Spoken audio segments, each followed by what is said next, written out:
नमस्कार दोस्तों, स्वागत है आपका सुंदरम एकेडमी के ऑनलाइन प्लेटफॉर्म पे। इस वीडियो में हम लोग सूचना संचार प्रौद्योगिकी और इलेक्ट्रॉनिकी से संबंधित जितने भी टॉपिक्स हैं पूरे यूनिट के, उनको संक्षिप्त में कवर करेंगे। यह वीडियो जो है तो एमपीपीएससी प्रीलिम्स देने वाले अभ्यर्थियों के लिए यूनिट 9 के लिए और एमपीपीएससी के अदर एग्जाम्स जैसे असिस्टेंट प्रोफेसर एग्जाम देने वाले अभ्यर्थियों के लिए यूनिट 5 के लिए इंपॉर्टेंट है। इसमें इस वीडियो के 2 हिस्से हैं। पहला हिस्सा तो है जो पूरे सिलेबस का एक हमने रिवीजन कार्ड बनाया था बूस्टर डोज के तौर पर, उसको रिवाइज करा दे रहे हैं। और दूसरा इसका सेक्शन है कि एमपीपीएससी के द्वारा अब तक पूछे गए सारे इलेक्ट्रॉनिकी के प्रश्न जो कठिन वाले होते हैं, सरल वालों को हमने छोड़ करके जो कठिन वाले होते हैं, लास्ट में हम उन प्रश्नों को डिटेल से थोड़ा सा एक एक लाइन में वो क्या लिखा हुआ है उसको समझाने का प्रयास करेंगे। तो वीडियो के अंत तक आप बने रहें। और सबसे मोस्ट इंपोर्टेंट, यदि आप चैनल पर नए हैं तो चैनल को अभी सब्सक्राइब कर ले और इस वीडियो को देखने के बाद लाइक करके जाइएगा। कहीं समस्या होती है तो कमेंट करके जाइएगा। यदि आपको लगता है कि हमने इस बाबत अच्छा काम कर लिया है तो उसके बारे में भी आप हमें कमेंट कर सकते हो। तो चलिए शुरू करते हैं। सबसे पहले हमने यहाँ पे पहला टॉपिक लिया है कंप्यूटर मेमोरी को लेकर के। कंप्यूटर मेमोरी को लेकर के यदा कदा अक्सर एक प्रश्न बनता ही है। यहाँ से 3-4 प्रकार के प्रश्न बनते हैं। पहला प्रश्न इसमें ये बनता है कि ये 1 किलोबाइट बराबर कितने बाइट्स होते हैं, ठीक है, और उसको घात में कैसे लिखते हैं, 10 की घात में कैसे लिखते हैं और 2 की घात में कैसे लिखते हैं। यहाँ पे 2 की घात वाला नहीं है पर मैं समझा दूंगा, आसान है, मैंने इसमें लिख नहीं रखा है पर मैं आपको एक्सप्लेन कर दूंगा। तो अब तक जितना update byte kilo bytes to bytes हो सकता था वो हमने यहाँ पे लिख दिया है। इसको कोशिश करेंगे आप लोग भी, लेकिन मैं यहाँ पे जो चीज समझाने जा रहा हूँ वो आप लोग अपने से भी देख लीजिएगा स्क्रीनशॉट लेकर के। तो पहले तो 1 बाइट बराबर 8 बिट होता है, 1 किलो बाइट बराबर 224 बाइट होता है, और इसको 10 की घात में 10 की घात 3 बाइट लिखेंगे।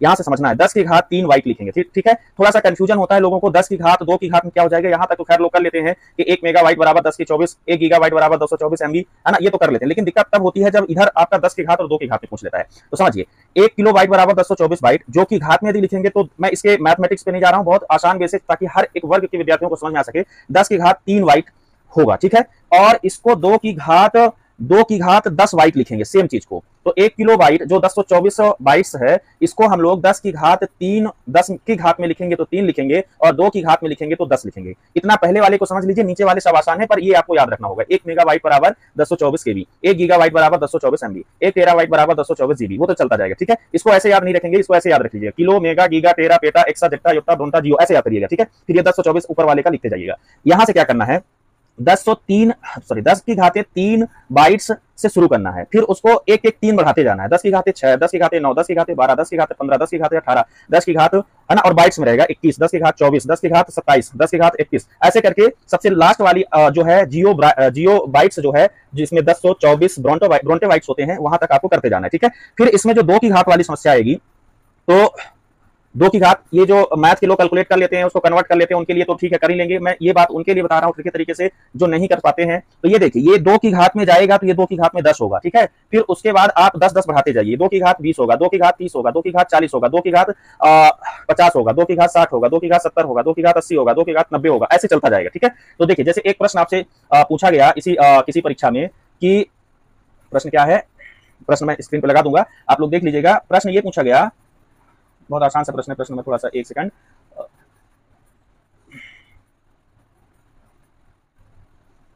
चलिए, कि हाँ, प्रश्न था कि 1 गीगाबाइट समतुल्य है, 1 गीगाबाइट समतुल्य है, और वो प्रश्न लिखा था 2 की घात में, 2 की घात 30, 2 की घात 24, 2 की घात 20, 2 की घात 12। मान लीजिए पूछा है 1 गीगाबाइट समतुल्य है और उसमें लिखा है 10 की घात 30, 10 की घात 24, 10 की घात 20, ठीक है ना, 10 की घात 12। तो देखिए, जब 10 की घात नहीं, सॉरी, 2 की घात 30, 2 की घात 24, 2 की घात 20, 2 की घात 12, ये 4 ऑप्शन आपको दिए हैं। और इन ऑप्शन में हमने आपको ये बताया है कि ये 2 की घात यहां से आप शुरू करेंगे मेगाबाइट्स किलोबाइट से, तो ये कहां से शुरू होता है आपका, ये आपका शुरू होता है 2 की घात 10 से, तो 2 की घात 10 ये है ना, और आपसे मेगाबाइट पूछा है तो 2 की घात क्या हो जाएगा, 20, इसका सही आंसर हो जाएगा। फिर अगला 200 घात 30, 2 की घात 40, ऐसे करके लगाते जाएंगे, ठीक है। इसमें अब ये कंफ्यूज नहीं रहना है, ये आपका अब सही हो जाएगा। एक बार इस बात को फिर से समझ लीजिए।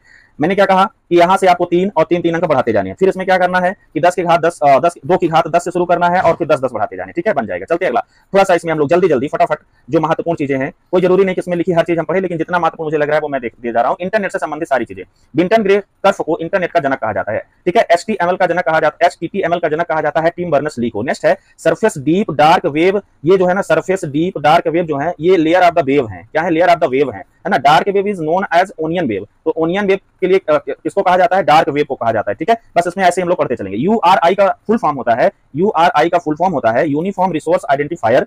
ये किस लिए काम आता है, टेलिंग नेम एंड लोकेशन, किसी चीज का नेम और लोकेशन बताने में काम आता है। नेक्स्ट है गूगल 1997 में Larry Page and Sergey Brin के द्वारा खोजा गया था, 1997 में। नेक्स्ट है Bing is development sorry Bing is developed for Microsoft by sorry Bing is developed by Microsoft, है ना। तो माइक्रोसॉफ्ट के द्वारा बिंग का विकास किया गया 2009 में, ठीक है। इसमें जो वैज्ञानिक जुड़े हैं वो स्टीव बाल्मर है। नेक्स्ट है पीएचपी। पीएचपी का फुल फॉर्म होता है, क्या होता है पीएचपी? पीएचपी का फुल फॉर्म होता है हाइपर टेक्स्ट प्रोसेसर, है ना। ये फेसबुक एंड याहू, चलिए इसको इतना इंपॉर्टेंट नहीं है। नेक्स्ट है आरएसए। आरएसए का मतलब होता है, आरएसए जो है एक यूनिवर्सल की इंस्क्रिप्शन है, की यहाँ पे के लिखना था, की इंस्क्रिप्शन है, ठीक है। ब्लोफिश। ब्लोफिश क्या है? एक ये भी इंक्रिप्शन है ना, ये कोड इंक्रिप्शन है, ठीक है। 64 बिट का कोड इंक्रिप्शन है। नेक्स्ट है टू फिश। टू फिश क्या है? यह 128 बिट का ब्लो फिश है, ठीक है। तो टू फिश आल्सो क्या है? 128 बिट का ब्लो फिश ही है। नेक्स्ट है आईओटी। आईओटी का मतलब होता है इंटरनेट ऑफ थिंग्स। इसके लिए भारत में पॉलिसी लाई गई 2014 में। नेक्स्ट है social networking.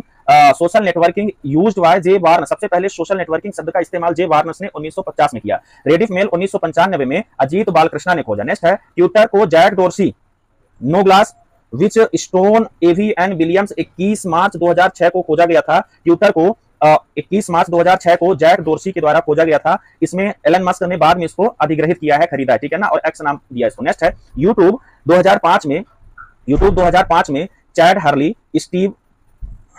Steve Chen and Javed Karim के द्वारा खोजा गया था। नेक्स्ट है गूगल प्लस 15 दिसंबर 2011 को लैरी पेज और सर्जरी बिन द्वारा कैलिफोर्निया में खोजा गया था। अगला है लिंक्डइन 14 दिसंबर लिंक्डइन 14 दिसंबर 2002 को रेड हाफ मैन और ब्लू कस्टार्टिंग वार्निक द्वारा खोजा गया था। इंस्टाग्राम 6 अक्टूबर 2010 को cabin system and mic Krieger के द्वारा खोजा गया था। नेक्स्ट है व्हाट्सएप जो है 2009 में 24 फरवरी 2009 को बैरिन एक्सन, यहाँ पे नाम शायद मिसिंग है ना, पर ये ब्रियान एक्टॉन के द्वारा खोजा गया था, ठीक है। कू ऐप जो है, कू ऐप भारत का चैटिंग ऐप है, मिनी ब्लॉगिंग ऐप है, ट्विटर जैसे, है ना, ट्विटर के जैसा ही, ट्विटर जैसे है, ठीक है, एक्स के जैसे है। इसको खोजा था राधा कृष्णन एंड मयंक विद्या पाठक ने, ठीक है। नेक्स्ट है गूगल लेंस 2014 में एक पिक्चर लेंस की तरह काम करता है, ये इसको खोजा गया था गूगल लेंस को, ठीक है। नेक्स्ट है वीएसएनएल, एक इंटरनेट, वीएसएनएल द्वारा इंटरनेट 15 अगस्त 1995 को पहली बार भारत में लाया गया था। वीएसएनएल नहीं, वीएसएनएल, है ना,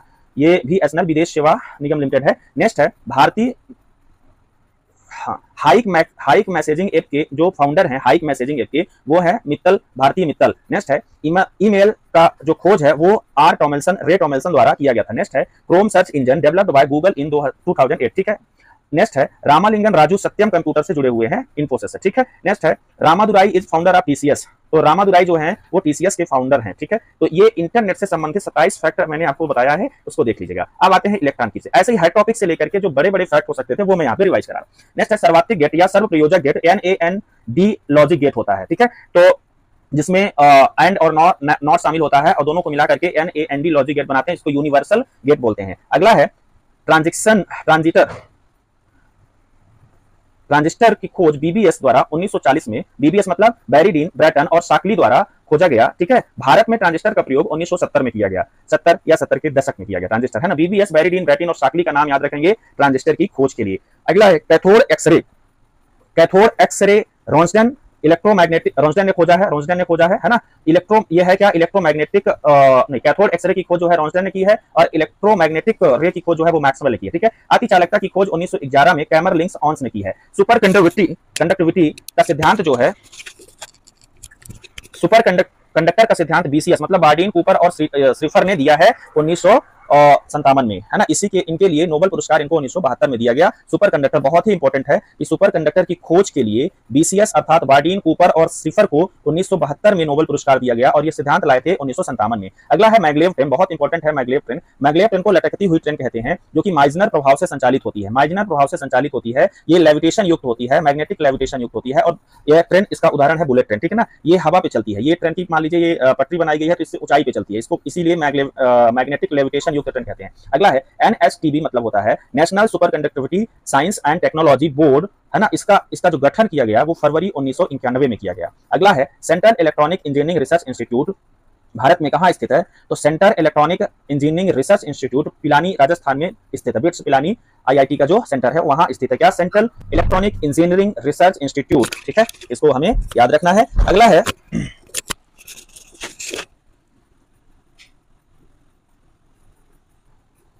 ठीक है। तो इसमें अगला जो है central glass and ceramic research institute कहाँ स्थित है? ये कोलकाता में स्थित है। Central glass and ceramic institute Kolkata में स्थित है, ठीक है। इलेक्ट्रॉनिक्स डिपार्टमेंट की स्थापना 1970 में हुई और इसके पहले जो प्रेसिडेंट थे, इलेक्ट्रॉनिक्स आयोग बना उसके, वो थे MGK मेनन, ठीक है। तो ये इलेक्ट्रॉनिकी का पहला टॉपिक हमारा 10 इंपॉर्टेंट फैक्ट कंप्लीट। अब आते हैं रोबोटिक्स पर। ये रिवीजन के लिए बहुत ही इंपॉर्टेंट है, आप हर एक टॉपिक को फटाफट यहाँ से रिवाइज करते जाएंगे जो जितने इंपॉर्टेंट है, और लास्ट में हम लोग क्या कर रहे हैं, कठिन वाले सारे इलेक्ट्रॉनिकी के प्रश्न डिस्कस कर रहे हैं, ठीक है। तो यहाँ पे नेक्स्ट है हमारा इन्वेंटर ऑफ रोबोट, तो जोसेफ कार्पेक को बोला जाता है, ठीक है ना। सबसे पहले रोबोट का निर्माण जोसेफ कार्पेक ने किया। Robotics term firstly used by Isaac Asimov के द्वारा 1941 में रोबोटिक्स शब्द का इस्तेमाल किया गया। तो रोबोटिक्स टर्म सबसे पहले किसने इस्तेमाल किया? आइजैक आसिमोव 1941 में। फादर, रोबोटिक्स के जो फादर कहलाते हैं, देखिए इन्वेंटर मतलब सबसे पहले जिसने खोजा वो जोसेफ कार्पेक हैं, लेकिन फादर इसके जो है जोसेफ एंजल वर्जर, है ना, एंजल वर्जर, और इसको ग्रांड फादर जो कहलाते हैं जॉर्ज सी डेबोल कहलाते हैं। तो इनको थोड़ा सा याद रख लीजिएगा। अगला है इंड इफेक्टर्स, रोबोटिक्स के कुछ घटकों के बारे में बात कर लेते हैं। तो इंड इफेक्टर्स जो होता है रोबोट का हाथ जैसा काम करने वाला पार्ट होता है। मैनिपुलेटर जो होता है वो भुजाओं जैसा काम करने वाला पार्ट होता है, यहाँ से प्रश्न आता है। और एक्चुएटर्स जो होते हैं वो मसल्स होती है, इसकी मतलब ये लोकोमोटिव होता है, गति प्रदान करने वाला पार्ट होता है, ठीक है। नेक्स्ट है air penguin, air jelly, flying robot, ये सब रोबोट के उदाहरण है ना। एयर पेंगुइन, एयर जेली, है ना, ये एयर पेंगुइन, एयर जेली जो है ये उड़ने वाले रोबोट के उदाहरण है, ठीक है, याद रखेंगे। नेक्स्ट है ऑर्निथोप्टर जो है पंख वाले रोबोट को कहते हैं, ठीक है ना। ऑर्निथोप्टर जो है ये ऑर्निथ से बना है, मतलब ये उड़ने वाले पक्षियों से बना है, ठीक है ना। ऑर्निथोप्टर जो होते हैं वो उड़ने वाले रोबोट होते हैं। रीवा का जो फुल फॉर्म होता है robot of interactive body assistance, है ना, robot of interactive body assistance होता है। ये व्हील चेयर रोबोट का प्रकार है, रीवा, याद रखेंगे, बहुत इंपॉर्टेंट है ये सब। भीम ड्रोन जो है, भीम ड्रोन IIT खड़गपुर के छात्रों ने super power drone Bhim drone बनाया है। तो किसने बनाया भीम ड्रोन? IIT खड़गपुर के छात्रों ने, ठीक है ना। इसमें क्या है, टेलीपोर्टेड रोबो इसको कहते हैं, ड्रोन आर टेलीपोर्टेड रोबो। इसमें क्या किया है इन्होंने, भीम नाम इसको दिया है, याद रखेंगे। नेक्स्ट है इसमें ब्रावो पहला इंडस्ट्रियल रोबोट है इंडिया में जो पहला इंडस्ट्रियल औद्योगिक रोबोट बनाया गया वो TAL के द्वारा 2007 में बनाया गया, और ये पहला, भारत का पहला जो है वो फर्स्ट इंडस्ट्रियल रोबोट कहलाएगा, ठीक है, मतलब उद्योगों में काम करने वाला पहला रोबोट है ये। नेक्स्ट है CAIR, मतलब central of artificial intelligence and robotics, central for artificial intelligence and robotics 1986 में स्थापित हुआ बेंगलुरु में DRDO के द्वारा, ठीक है। तो CAIR क्या स्थापना में DRDO का हाथ है, 1986 में बेंगलुरु में स्थापित किया गया, और फुल फॉर्म है central for artificial intelligence and robotics. Next है गरुण एक AI रोबोट है। नेक्स्ट है robot Rashmi, Hindi linguistic robot है, ये याद रखेंगे, बहुत ही इंपॉर्टेंट है। हिंदी बोलने वाली ये भारत की रोबोट है जिसका नाम है रोबोट रश्मि, हिंदी लिंग्विस्टिक मतलब हिंदी भाषा बोलने वाली। नेक्स्ट है इंडिया की पहली रोबोटिक कंट्रोल ऑब्जर्वेटरी उज्जैन में खोली गई है, ये तो MP के लिए बहुत ही इंपॉर्टेंट है। भारत की पहली रोबोटिक कंट्रोल ऑब्जर्वेटरी वेधशाला, मतलब ऐसी वेधशाला जो रोबोट से नियंत्रित होती हो, वो उज्जैन में खोली गई है, ठीक है। अगला है robotics society of India RSI, 10 जुलाई 2011 को स्थापित हुआ। क्या? Robotics society of India RSI, robotics society of India RSI 10 जुलाई 2011 को स्थापित हुआ, ठीक है। इसमें AIR अर्थात एडवांस इन रोबोटिक्स समिट जो हुई है स्थापना समिट नहीं, एडवांस इन रोबोटिक्स की स्थापना 2023 में पुणे में हुई है, और 2021 में IIT कानपुर में भी इसको स्थापित किया गया है, ठीक है। Advance in robotics 2013 Pune. Next है DRDO औरा, एक बिना नाम वाला क्या है, unnamed combat air vehicle robot है, ठीक है ना। तो DRDO औरा जो है तो एक कम्बैट एयर व्हीकल रोबोट है। नेक्स्ट है SWARM swarm, combination of many robot for task, मतलब किसी काम को करने के लिए एक साथ कई रोबोट को आपस में जोड़ने को SWARM कहा जाता है, ठीक है। मानव, इंडिया का पहला 3D प्रिंटेड ह्यूमनाइड रोबोट है, ठीक है ना, जिसका नाम मानव रखा है। मानव के जैसे रोबोट जो होते हैं उनको ह्यूमनाइड रोबोट कहा जाता है। ये भारत का पहला 3D प्रिंटिंग रोबोट है जिसका नाम मानव है। नेक्स्ट है दक्ष का रोबोट का विकास DRDO ने किया है, और यह मिलिट्री सैन्य रोबोट है। नेक्स्ट है शायद ये इसका इस्तेमाल जो होता है वो विस्फोटकों का पता लगाने में किया जाता है। नेक्स्ट है लक्ष्मी, ICICI बैंकिंग में इस्तेमाल होने वाला रोबोट है। नेक्स्ट है व्योमित्र रोबोट जो है वो इसरो ने बनाया है, और यह सेमी ह्यूमनाइड रोबोट है, ठीक है। बहुत इंपॉर्टेंट सारे फैक्ट यहाँ पे, व्योमित्र रोबोट जो है इसरो ने बनाया है, वो सेमी ह्यूमनाइड रोबोट है। नेक्स्ट है चतुर्बोट का निर्माण DRDO और कायरो ने किया है, CAIRO ने किया है। नेक्स्ट है IFR, international federation for robotics की गठन जो है वो कब हुआ है, 1987 में हुआ है, ठीक है। 1987 में IFR, international federation for robotics की स्थापना जो है 1987 में हुई है, ठीक है। नेक्स्ट है spider not robot, bumble robot, ये नासा ने बनाए हैं। स्पाइडर नॉट रोबोट और बम्बल रोबो नासा ने बनाए। नेक्स्ट है एटलस का निर्माण DRDO ने फायर सेफ्टी के लिए किया है, तो फायर सेफ्टी रोबोट है एटलस, DRDO के द्वारा विकसित रोबोट, ठीक है, याद रखेंगे इनको। नेक्स्ट है स्कारा जो है इंडस्ट्रियल रोबोट है, तो स्कारा इंडस्ट्रियल, भारत में इस्तेमाल होने वाला स्कारा ये पहला ही रोबोट है स्कारा, जो वस्तुओं को एक जगह से दूसरे जगह पर ले जाने में इस्तेमाल होता है। इसको एक आर्म रोबोट है ये, ठीक है। ये हुआ आपका रोबोटिक्स से महत्वपूर्ण 23 इंपॉर्टेंट फैक्ट। नेक्स्ट है इलेक्ट्रॉन, इलेक्ट्रॉन की में ई कॉमर्स से संबंधित फैक्ट। इनका क्रम जो भी है जहां भी है पढ़ लीजिए इसको यूं ही, ठीक है। बहुत ज्यादा समय नहीं था इसको व्यवस्थित करने का, पर सारी चीजें इंपॉर्टेंट जो है वो एक साथ लाने का ये एक प्रयास हमने किया है, ठीक है। नेक्स्ट है CRM, मतलब यहाँ पे जो मैं डिस्कस कर रहा हूँ वो ई कॉमर्स से रिलेटेड इश्यूज हैं, मुद्दे हैं, इंपॉर्टेंट फैक्ट्स हैं ई कॉमर्स से रिलेटेड, ठीक है। ई कॉमर्स में CRM शब्द कोशिश हमने की है कि जो कठिन और दुर्लभ वाले हों उनको इसमें करा दें, बाकी नॉर्मल वाले तो सब जानते ही रहते हैं और पढ़ ही रहते हैं, ठीक है ना। रिवीजन की जरूरत भी इन्हीं को होती है, इसलिए हमने सिर्फ वो चीजें रखी, ठीक है। नेक्स्ट है CRM का मतलब होता है कस्टमर रिलेशनशिप मैनेजमेंट, ठीक है। कस्टमर रिलेशनशिप मैनेजमेंट, ठीक है। यह एक एजाइल सॉफ्टवेयर होता है, एजाइल सॉफ्टवेयर, ठीक है। अगला है SCM का मतलब होता है supply chain management. E commerce में इस्तेमाल होने वाले ये शब्द हैं, ठीक है, याद रखेंगे। और ये पूछता भी है, SCM का मतलब होता है सप्लाई चेन मैनेजमेंट।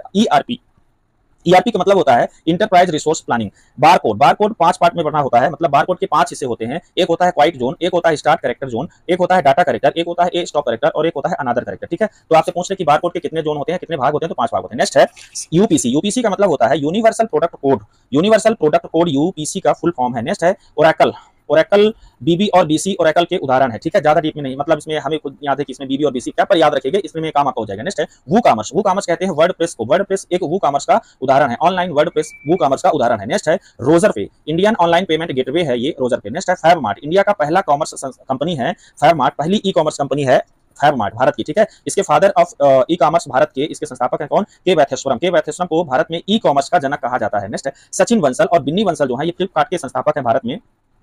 फ्लिपकार्ट के संस्थापक हैं सचिन बंसल और बिन्नी बंसल, इन्होंने फ्लिपकार्ट की स्थापना 2007 में की थी बेंगलुरु में, ठीक है। इसी के साथ यहाँ पे समर्थ पहल शुरू की गई थी, है ना, क्राफ्टिंग के लिए। नेक्स्ट है जेफ बेजोस, इन्होंने अमेजन खोजा था, अमेजन के संस्थापक हैं। 5 जुलाई 1994 में प्रोजेक्ट जीरो इन्होंने चलाया है, अभी चलाया, ठीक है। नेक्स्ट है पियरे मुराद अमदियार जो हैं ये ईबी के संस्थापक हैं। पियरे मुराद अमदियार जो हैं वो ईबी के संस्थापक हैं, सॉरी ईबे के संस्थापक हैं। और ईबे की स्थापना जो हुई है वो कब हुई है, 3 सितंबर 1995 की हुई है, ठीक है। जैकमा जो है वो अलीबाबा के संस्थापक हैं। अलीबाबा की स्थापना जो है वो 4 अप्रैल 1999 में हुई है। नेक्स्ट है कंज्यूमर प्रोटेक्शन एक्ट 2019 में लाया गया, नया वाला, और पुराना वाला जो है 1986 में लाया गया। तो भारत में ये है, तो 1986 में सबसे पहले उपभोक्ता संरक्षण अधिनियम लाया गया था और अभी 2019 में लाया गया है। 2019 में इसलिए लाया गया है कि जो ये ई कॉमर्स से रिलेटेड मुद्दे हैं उनको इसमें शामिल किया जा सके, ठीक है। CCPA का मतलब होता है central consumer protection authority bye CPA। Consumer protection act के तहत सेंट्रल कंज्यूमर प्रोटेक्शन अथॉरिटी का गठन किया गया है, तो ये एक अथॉरिटी है, ठीक है। नेक्स्ट है USSD अर्थात unstructured supplementary service, data without internet, है ना। ये एक चीज है, समझा दे रहा हूं कि बिना इंटरनेट के कैशलेस होने के सारे ऑप्शन देने के लिए एक स्ट्रक्चर तैयार किया गया जिसका नाम है अनस्ट्रक्चर्ड सप्लीमेंट्री सर्विसेज डेटा, मतलब इसमें बिना इंटरनेट के भी ऑनलाइन कैश पेमेंट हो जाएगा, ठीक है ना। ये इसका मतलब है ये, ठीक है। नेक्स्ट है CVV, ATM कार्ड में जो लिखा रहता है CVV वो है कार्ड वेरिफिकेशन वैल्यू। 1995 में इसको माइकल स्टोर ने खोजा था। नेक्स्ट है फ्यूल हमसफर,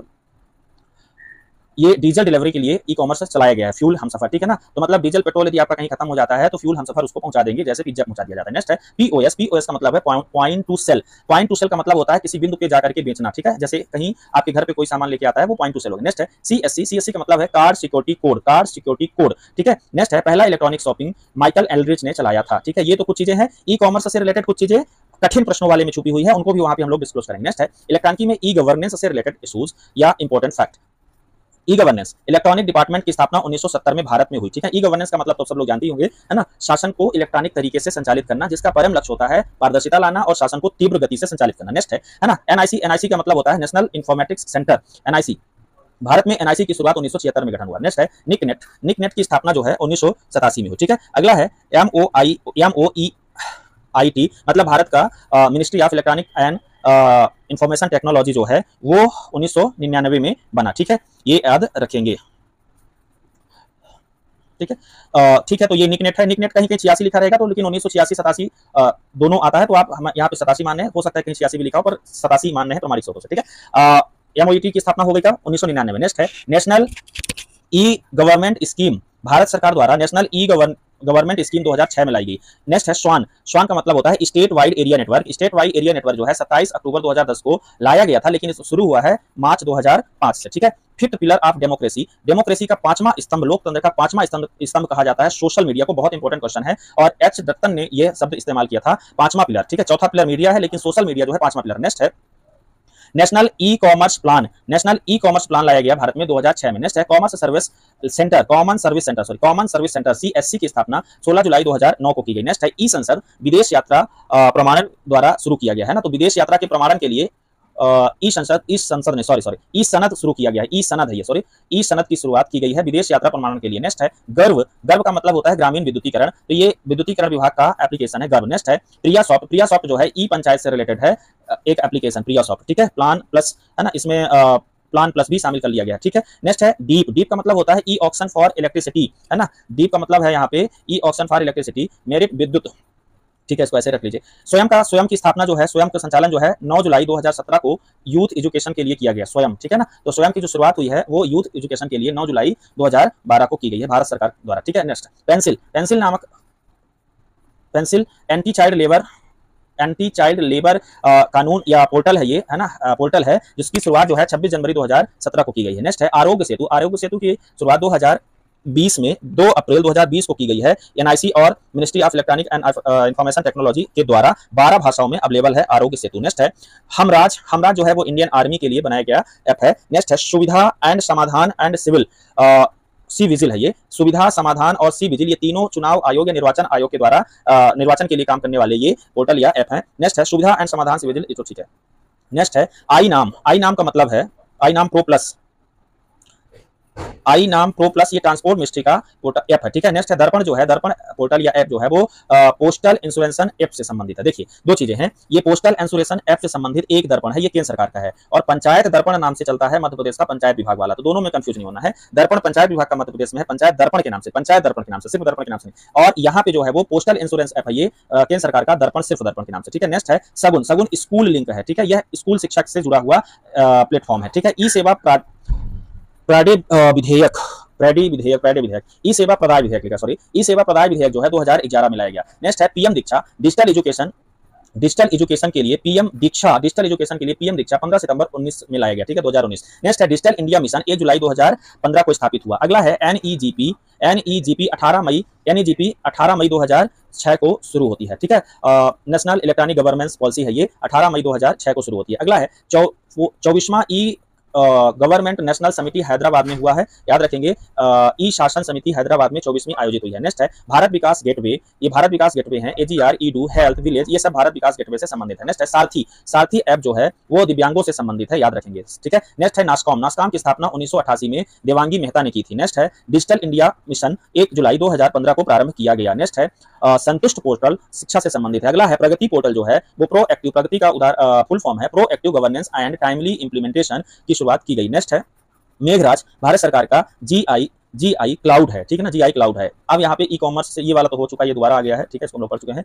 नेक्स्ट चलते हैं हम लोग मध्य प्रदेश से संबंधित कुछ इंपॉर्टेंट पोर्टल्स हमने इकट्ठा किए हैं एक साथ, उसको देख लेते हैं फटाक से।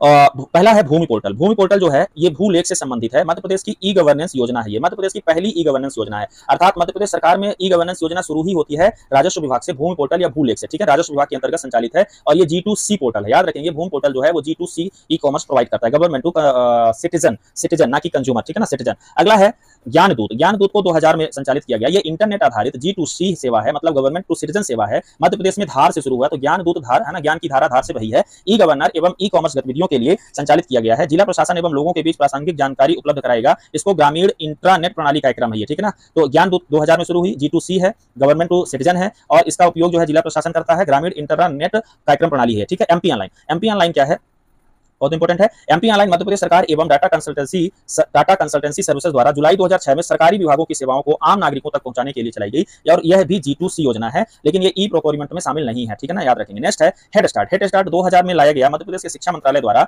हेड स्टार्ट जन शिक्षा केंद्र कंप्यूटर समर्पित माध्यमिक स्कूल भवन बनाए जाएंगे, हेड स्टार्ट योजना के तहत 2000 में मध्य प्रदेश शिक्षा मंत्रालय। नेक्स्ट है समग्र पोर्टल, 2010 में समग्र पोर्टल लाया गया, समग्र सामाजिक सुरक्षा कार्यक्रम के अंतर्गत सरकारी योजनाओं तक आसानी से पहुंच बनाने के लिए G2C पोर्टल लाया गया, ये G2C पोर्टल है, ये समग्र आईडी बनाना 2010 में प्रारंभ हुआ, इसका सबसे लोकप्रिय कार्य है। नेक्स्ट है मध्य प्रदेश शिक्षा पोर्टल मध्य प्रदेश के 9 विभागों द्वारा संचालित छात्रवृत्ति एवं अन्य योजनाओं को छात्रों तक पहुंचाने के लिए है, 2023 में इसका 2.0 संस्करण लॉन्च किया गया। नेक्स्ट है जियो फॉरेस्ट, मध्य प्रदेश के वन विभाग द्वारा संचालित वनोपज का ऑनलाइन ऑक्शन विपणन जियो फॉरेस्ट के तहत चलाया जा रहा है, ठीक है। नेक्स्ट है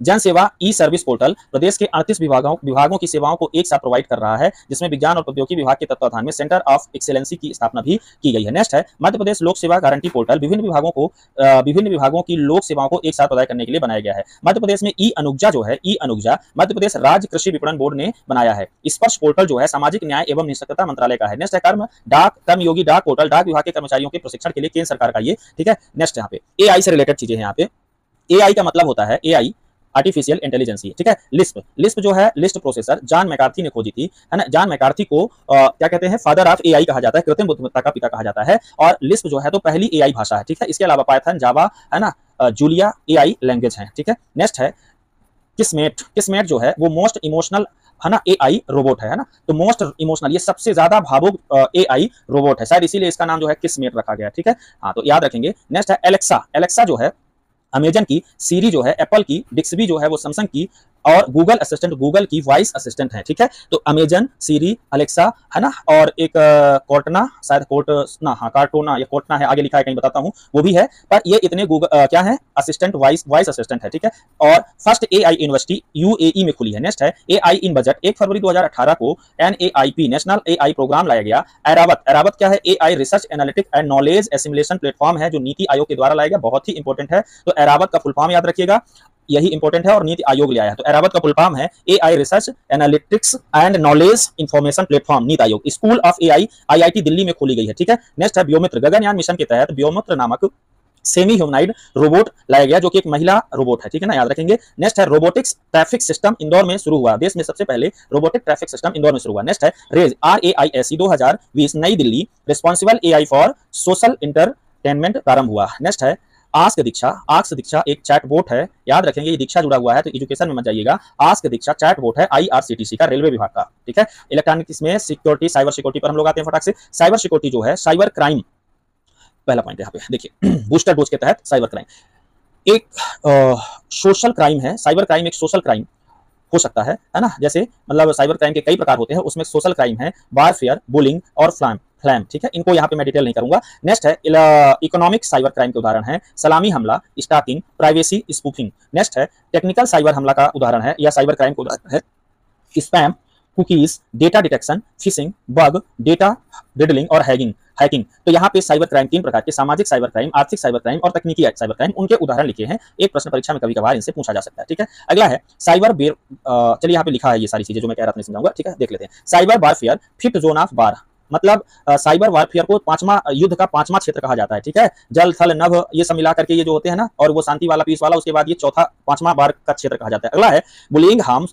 बुलिंग जो है वो हार्मी एसएमएस है, नेट अटैकिंग है, नेट के माध्यम से या हानिपूर्वक मैसेज करना बुलिंग कहलाता है, याद रखेंगे। नेक्स्ट है फार्म का मतलब है फ्लेम का मतलब है ऑनलाइन तकनीकों के माध्यम से, साइबर टेक्नोलॉजी के माध्यम से किसी को अपशब्द कहना फ्लेम कहलाता है। सलामी हमला का मतलब है बैंक से मामूली धन चोरी करना, छोटे छोटे रकम, 1 पैसा, 2 पैसा, 10 पैसा, ऐसे थोड़े थोड़े, ताकि बहुत ज्यादा पता न चलने पाए, उनको चोरी करते रहना सलामी हमला कहलाता है। नेक्स्ट है स्पूफिंग का मतलब है झूठा उपाय करके किसी को छलना, तो स्पूफिंग में छलना याद रखिएगा। डेटा डिडलिंग, डेटा परिवर्तन करना है, ठीक है। नेक्स्ट है फिशिंग का मतलब होता है पर्सनल पासवर्ड चुराना किसी का, या यूजर नेम चुराना किसी का, या अनवांटेड पेज पर ले जाना। देखिए बहुत सारी चीजें इसमें और भी हो सकती हैं, लेकिन मैं एक वो चीज बता रहा हूं आपको जिससे आपको ये प्रश्न सॉल्व करने में हेल्प हो जाए, और वो सीधा वही है, डेटा डिलिंग, डेटा परिवर्तन, ठीक है। फिशिंग पर्सनल पासवर्ड चुराना, यूजर नेम चुराना, अनवांटेड पेज पर ले जाना फिशिंग कहलाता है। स्पूफिंग का मतलब होता है झूठा उपाय करना। सलामी हमला का मतलब होता है बैंक से छोटे छोटे धन निकालना। फ्लेम का मतलब होता है अपशब्द कहना। बुलिंग का मतलब होता है किसी को हानिकारक मैसेज भेजना नेट का इस्तेमाल करके, ठीक है। और साइबर वेयरफेयर को 5वां जोन युद्ध का कहते हैं। नेक्स्ट है हैकिंग का मतलब होता है, हैकिंग के उदाहरण है denial of service, script kidding, cracker और ब्लैक हैकर, ये सब हैकिंग के उदाहरण में आते हैं। वायरस की खोज जो है फ्रेड कोहेन ने की थी, है ना। ये वायरस का उदाहरण है 1/2, क्रीपर, मंकी, साइफर, रॉयट, चुंगमुंग, ब्लडी, जोशी, है ना, ये सब उसके वायरस के उदाहरण है। एप्लीकेशन सॉफ्टवेयर से फैलने वाले वायरस को माइक्रो वायरस कहते हैं, याद रखना है। एप्लीकेशन सॉफ्टवेयर से फैलने वाले वायरस को माइक्रो वायरस कहते हैं। वॉर्म भी एक प्रकार के वायरस ही होते हैं जो सेल्फ कॉपी करते हैं, खुद को अपने आप को रिपीट करते हैं, दूसरा बना लेते हैं, ठीक है, नष्ट होने के बाद। ये अपने सेल्फ रिपीटर वायरस कहलाते हैं, ठीक है ना। Memory crash, auto start 9805, DM setup, RC bomb, ये सब बॉम्ब के उदाहरण है। नेक्स्ट है malware, A form of virus, ये भी वायरस का एक प्रकार है, असुरक्षित प्लग करने पर ये आता है, ठीक है ना। ये जितने भी प्रकार के वायरस हैं सब मालवेयर होते हैं। ट्रोजन हॉर्स और स्पाईवेयर भी मालवेयर ही होते हैं। स्पाईवेयर क्या है? कंप्यूटर यूजर की जासूसी करना, ईमेल संदेश चुराना, है ना, और यूजर नेट पासवर्ड चुराना, ये सब स्पाईवेयर के अंतर्गत आते हैं। कीलॉगर एक प्रकार का स्पाईवेयर है। कीलॉगर एक प्रकार का स्पाईवेयर है, याद रखेंगे कीलॉगर। ट्रोजन हॉर्स अनधिकृत व्यक्तियों द्वारा कंप्यूटर तक पहुंचने की प्रणाली को कहते हैं। ठीक है, अनधिकृत व्यक्तियों द्वारा कंप्यूटर तक पहुंचना ट्रोजन हॉर्स कहलाता है। क्राइम वेयर का मतलब होता है आइडेंटिटी थेफ्ट, किसी की पहचान चुराना और फ्रॉड करना जो है वो क्राइम वेयर कहलाता है। स्केयर वेयर दिखने में अधिकृत लगे, लेकिन मतलब दिखने में लगे कि सही है पर वो गलत हो, उसमें उसके माध्यम से वायरस फैल जाए तो उसको स्केयर वेयर कहते हैं। ठीक है, स्टक्सनेट 2010 में एक माइक्रोसॉफ्ट विंडोज कंप्यूटर वॉर्म है जो औद्योगिक सॉफ्टवेयर एवं संयंत्रों को प्रभावित करता है। एडवेयर ऑनलाइन होने पर बैनर या पॉपअप के रूप में दिखता है जो विज्ञापन, उसको हम लोग कहते हैं एडवेयर। ठीक है ना, तो कुछ चलाते रहते हैं उसके बीच में कोई यदि बैनर दिख जाते हैं तो उसको एडवेयर कहा जाता है। नेक्स्ट, वन्नाक्राई, पेटिया और ईस्टर्न ब्लू, वन्नाक्राई, पेटिया और इटर्न ब्लू साइबर आक्रमण से संबंधित है। ठीक है, ग्रेवेयर एक अवांछित अनैच्छिक मालवेयर की तुलना में कम हानिकारक सॉफ्टवेयर है। इसके अंतर्गत स्पाईवेयर, एडवेयर, डायलर्स जो प्रोग्राम आते हैं। Smart dog, palladium, crozer, handshake, firewall, ये सेफ्टी वॉल्व के उदाहरण है। इसमें हार्डवेयर और सॉफ्टवेयर दोनों एक साथ रहता है। ब्लॉकचेन प्रौद्योगिकी में इसका इस्तेमाल होता है ना। बायो ऑथेंटिफिकेशन में साइबर सुरक्षा के ये सब उपाय हैं। ठीक है, क्या क्या? Smart dog, palladium, crozer, handshake, firewall, safety valve, है ना, ये सब किसमें इस्तेमाल होते हैं? बायो ऑथेंटिफिकेशन साइबर सुरक्षा में इस्तेमाल होते हैं। नेक्स्ट, क्रोजर का संबंध जो है ये एक सॉफ्टवेयर है चाइल्ड प्रोटेक्शन मोबाइल या एप्लीकेशंस पे लगाने के लिए। National cyber security policy Bharat में 2013 में लाई गई। ठीक है, नेक्स्ट है national cyber crime reporting portal 2019 में लाया गया। नेक्स्ट है साइबर योद्धा पुलिस अक्टूबर 2008 में शुरू किया गया। नेक्स्ट है Indian cyber crime coordination centre 2018 Delhi में प्रारंभ हुआ। नेक्स्ट है साइबर सुरक्षित भारत पहल 19 जनवरी 2018 में प्रारंभ हुई। ठीक है, साइबर सुरक्षित भारत 19 जनवरी 2018, ये वाला तो हम लोग कर चुके हैं, शायद इसमें दोबारा आ गया है। ठीक है, इसको छोड़ आगे बढ़ते हैं।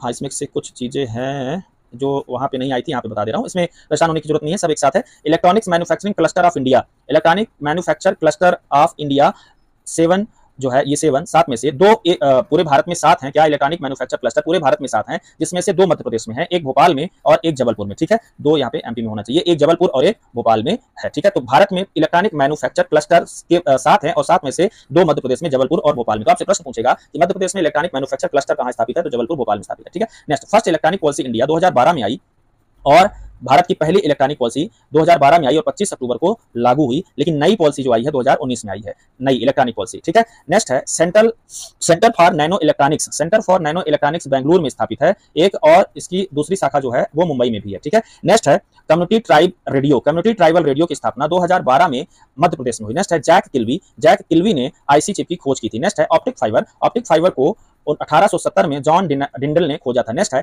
इंडिया का पहला ऑप्टिक फाइबर इंडस्ट्री मंडीदीप में जापान के सहयोग से स्थापित किया जा रहा है। Very very important. ठीक है, तो मंडीदीप में पहला optical fibre industry Mandideep Raisen जिले में जापान के सहयोग से खोला जा रहा है। नेक्स्ट है इंडिया का पहला फर्स्ट ऑप्टिकल फाइबर केबल, है ना, इंडिया की पहली ऑप्टिकल फाइबर केबल सिटी जो है वो गुरुग्राम बनी है, हरियाणा में। नेक्स्ट है NEFT मतलब national electronic fund transfer service 2005 में शुरू हुआ। नेक्स्ट है क्या ये नेशनल डिजिटल संचार पॉलिसी जो है 2018 में, है ना, ये ब्रॉडबैंड मिशन को शामिल करते हुए नेशनल डिजिटल संचार पॉलिसी 2018 में लाई है। नेक्स्ट है टोटल विलेज ब्रॉडबैंड कवरेज जो है वो, टोटल विलेज ब्रॉडबैंड कवरेज मतलब किसी गांव के में पूरा गांव ब्रॉडबैंड से कवर हो गया हो, वो इडुक्की है, इडुक्की गांव है। तो इडुक्की गांव भारत का पहला वो गांव है जो पूरा का पूरा गांव ब्रॉडबैंड से कनेक्ट हो गया है, केरल में। नेक्स्ट है पहला 5G कंट्री जो है वो साउथ कोरिया ने पहली बार 5G की शुरुआत की। नेक्स्ट है एजे पालराज समिति का संबंध 5G टेक्नोलॉजी से है। ठीक है, एजे पालराज समिति का संबंध 5G टेक्नोलॉजी से है। नेक्स्ट है फादर ऑफ सुपर कंप्यूटर, इनको कहा जाता है सेमोर कैरी को कहा जाता है। इन्होंने 500 सुपर कंप्यूटर का मतलब होता है 500 मेगा फ्लॉप्स प्रति सेकंड या उससे ज्यादा की गति देने वाला कंप्यूटर। ठीक है, नेक्स्ट है father of Indian software industry, FC Kohli को कहा जाता है। नेक्स्ट है ऑप्टिकल फाइबर प्रोडक्शन में first state of India Madhya Pradesh है। ठीक है, तो जो रायसेन में मंडीदीप में ऑप्टिकल फाइबर प्रोडक्शन यूनिट लगाई गई है, तो पूरे भारत में सबसे ज्यादा ऑप्टिकल फाइबर जो उत्पादित हो रहा है वो मध्य प्रदेश में हो रहा है। ठीक है, चलते बहुत इंपॉर्टेंट टॉपिक आया है ई प्रोक्योरमेंट। ठीक है, इसको थोड़ा सा समझ लीजिए, एक प्रश्न इससे निश्चित ही है। ई प्रोक्योरमेंट का मतलब क्या है? इसे हिंदी में इलेक्ट्रॉनिक या खरीद या ई क्रय कहते हैं। मतलब ऑनलाइन तरीके से कुछ खरीदना क्या कहलाएगा? ई प्रोक्योरमेंट कहलाएगा। ठीक है, इलेक्ट्रॉनिक तरीके से कुछ खरीदना ई प्रोक्योरमेंट कहलाएगा, इसको ई खरीद कहेंगे। सप्लायर एक्सचेंज के रूप में भी इसको जाना जाता है। इसका सबसे पहले विकास एवं उपयोग IBM द्वारा 2000 में किया गया। डेनियल डेल्फिन इसके निर्माता माने जाते हैं। नेक्स्ट है यह ई कॉमर्स से थोड़ा सा अलग है, और अलग इस बात पर है ई प्रोक्योरमेंट कि ई प्रोक्योरमेंट एक क्लोज सॉफ्टवेयर क्लोज्ड प्लेटफॉर्म होता है, जबकि ई कॉमर्स होता है वो ओपन प्लेटफॉर्म होता है। ये क्लोज्ड का मतलब ये हुआ कि इसमें पहले से रजिस्ट्रेशन आदि होते हैं और आप परिवर्तन नहीं कर सकते, ठीक है। जिसमें केवल पहले से पंजीकृत यूजर ही इस्तेमाल करें और उसमें कोई परिवर्तन ना लाएं, उसको क्लोज्ड प्लेटफॉर्म बोलेंगे। तो ई प्रोक्योरमेंट एक क्लोज्ड प्लेटफॉर्म का उदाहरण है, ठीक है। यह कुछ भी हो सकता है, मतलब B2B, G2B, G2C और B2C हो सकता है, ठीक है।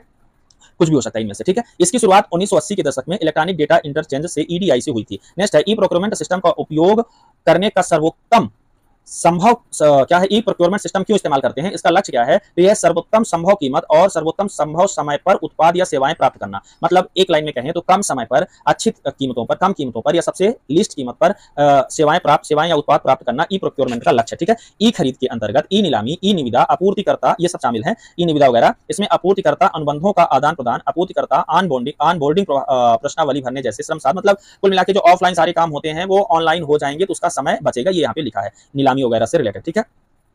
ई प्रोक्योरमेंट से अन्य प्रमुख घटक जो हैं वो ये हैं। ई प्रोक्योरमेंट के कुछ घटक हैं। ई सोर्सिंग, आवश्यकताओं की परिभाषा और संभावित आपूर्तिकर्ताओं की योग्यता को ई सोर्सिंग कहते हैं। ई टेंडरिंग, ई टेंडरिंग का मतलब होता है सूचना प्रस्ताव और कोटेशन के लिए अनुरोध। ई नीलामी, ई नीलामी का मतलब होता है आपूर्तिकर्ताओं का मूल्यांकन, बातचीत और अनुबंधन प्रणाली। ई ऑर्डरिंग, ई ऑर्डरिंग का मतलब होता है भुगतान, मांग और खरीद का आदेश देना, बनाना और ऑर्डर की वस्तुएं प्राप्त करना। और विश्लेषण का मतलब होता है व्यय देखें, आवश्यकता अनुसार सुधार करें, अर्थात फीडबैक वाला काम। और ये क्रमशः ही होते हैं, ये भी याद रखना है कि ई प्रोक्योरमेंट के घटकों में ई सोर्सिंग, ई टेंडरिंग, ई नीलामी, ई ऑर्डरिंग और विश्लेषण शामिल है, ठीक है। इसमें ई खरीद के क्या लाभ हैं वो भी थोड़ा सा देख लेते हैं। समय बचेगा, पैसा बचेगा, है ना। केंद्रीकृत लेन देन ट्रैकिंग अच्छे से हो सकेगी, ये ऑटोमेटिक होगा, सरलीकृत होगा, है ना। और जो खरीद चक्र है वो छोटा हो जाएगा। बाकी यही भी सारी चीजें यहीं पे लिखी हुई है। और ये ऑन कॉन्ट्रैक्ट, ऑफ कॉन्ट्रैक्ट उत्पाद को ऑन कॉन्ट्रैक्ट उत्पाद में बदलने की पहल है। नेक्स्ट है ई प्रोक्योरमेंट प्रणाली के उदाहरण। तो ई प्रोक्योरमेंट प्रणाली के उदाहरण है कुछ।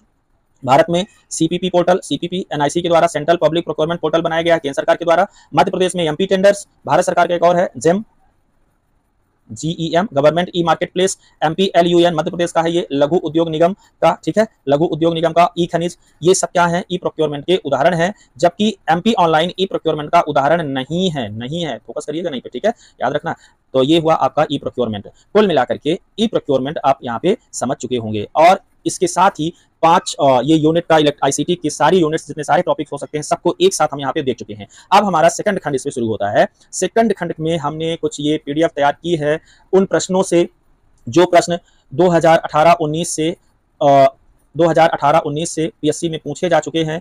PSC के किसी भी एग्जाम में, चाहे वो कोई भी एग्जाम हुआ हो, इनफैक्ट MPPSC प्रीलिम्स और भी जितने एग्जाम हुए, सबके प्रश्न, वो प्रश्न जो सबसे कठिन होते हैं उनको हमने यहाँ पे लिया है, सरल प्रश्नों को नहीं लिया। मेरे दृष्टि से जो परीक्षार्थियों को कठिन लग सकता है उसको हमने यहाँ पर एक साथ समेटा है। लगभग 70-72 ऐसे हमको टॉपिक्स इसमें पढ़ने को मिलेंगे। चलिए इसको देख लेते हैं जल्दी से, फटाक से। क्या है इसमें, रियल टाइम संचार, एक टॉपिक हमको मिला, रियल टाइम संचार। रियल टाइम संचार में 2 चीजें शामिल हैं, एक है IRC, दूसरा है IM। इसको बस जैसे बता रहा हूं वैसे रखते जाइए, परीक्षा में जरूर आएगा इससे, ठीक है ना। IRC का मतलब होता है इंटरनेट रिले चैट और IM का मतलब होता है इंस्टेंट मैसेजिंग। किसी को जब आप मैसेज भेजें और तुरंत रिस्पॉन्स मिल जाए तो उसको रियल टाइम संचार कहते हैं। जैसे व्हाट्सएप, फेसबुक, है ना, और इंटरनेट के माध्यम से कोई चैटिंग करना, वो सब इसके अंतर्गत आएगा। तो IRC याद रखना है। नेक्स्ट है ट्यूरिंग टेस्ट। ट्यूरिंग टेस्ट जो है ये AI से संबंधित है। AI में यह जानने का प्रयास किया जाता है इस टेस्ट के अंतर्गत कि कंप्यूटर मानव के समान सोच सकता है या नहीं। कंप्यूटर मानव के समान सोच सकता है या नहीं, यह जानने के लिए ट्यूरिंग टेस्ट कराया जाता है किसी रोबोट का, ठीक है,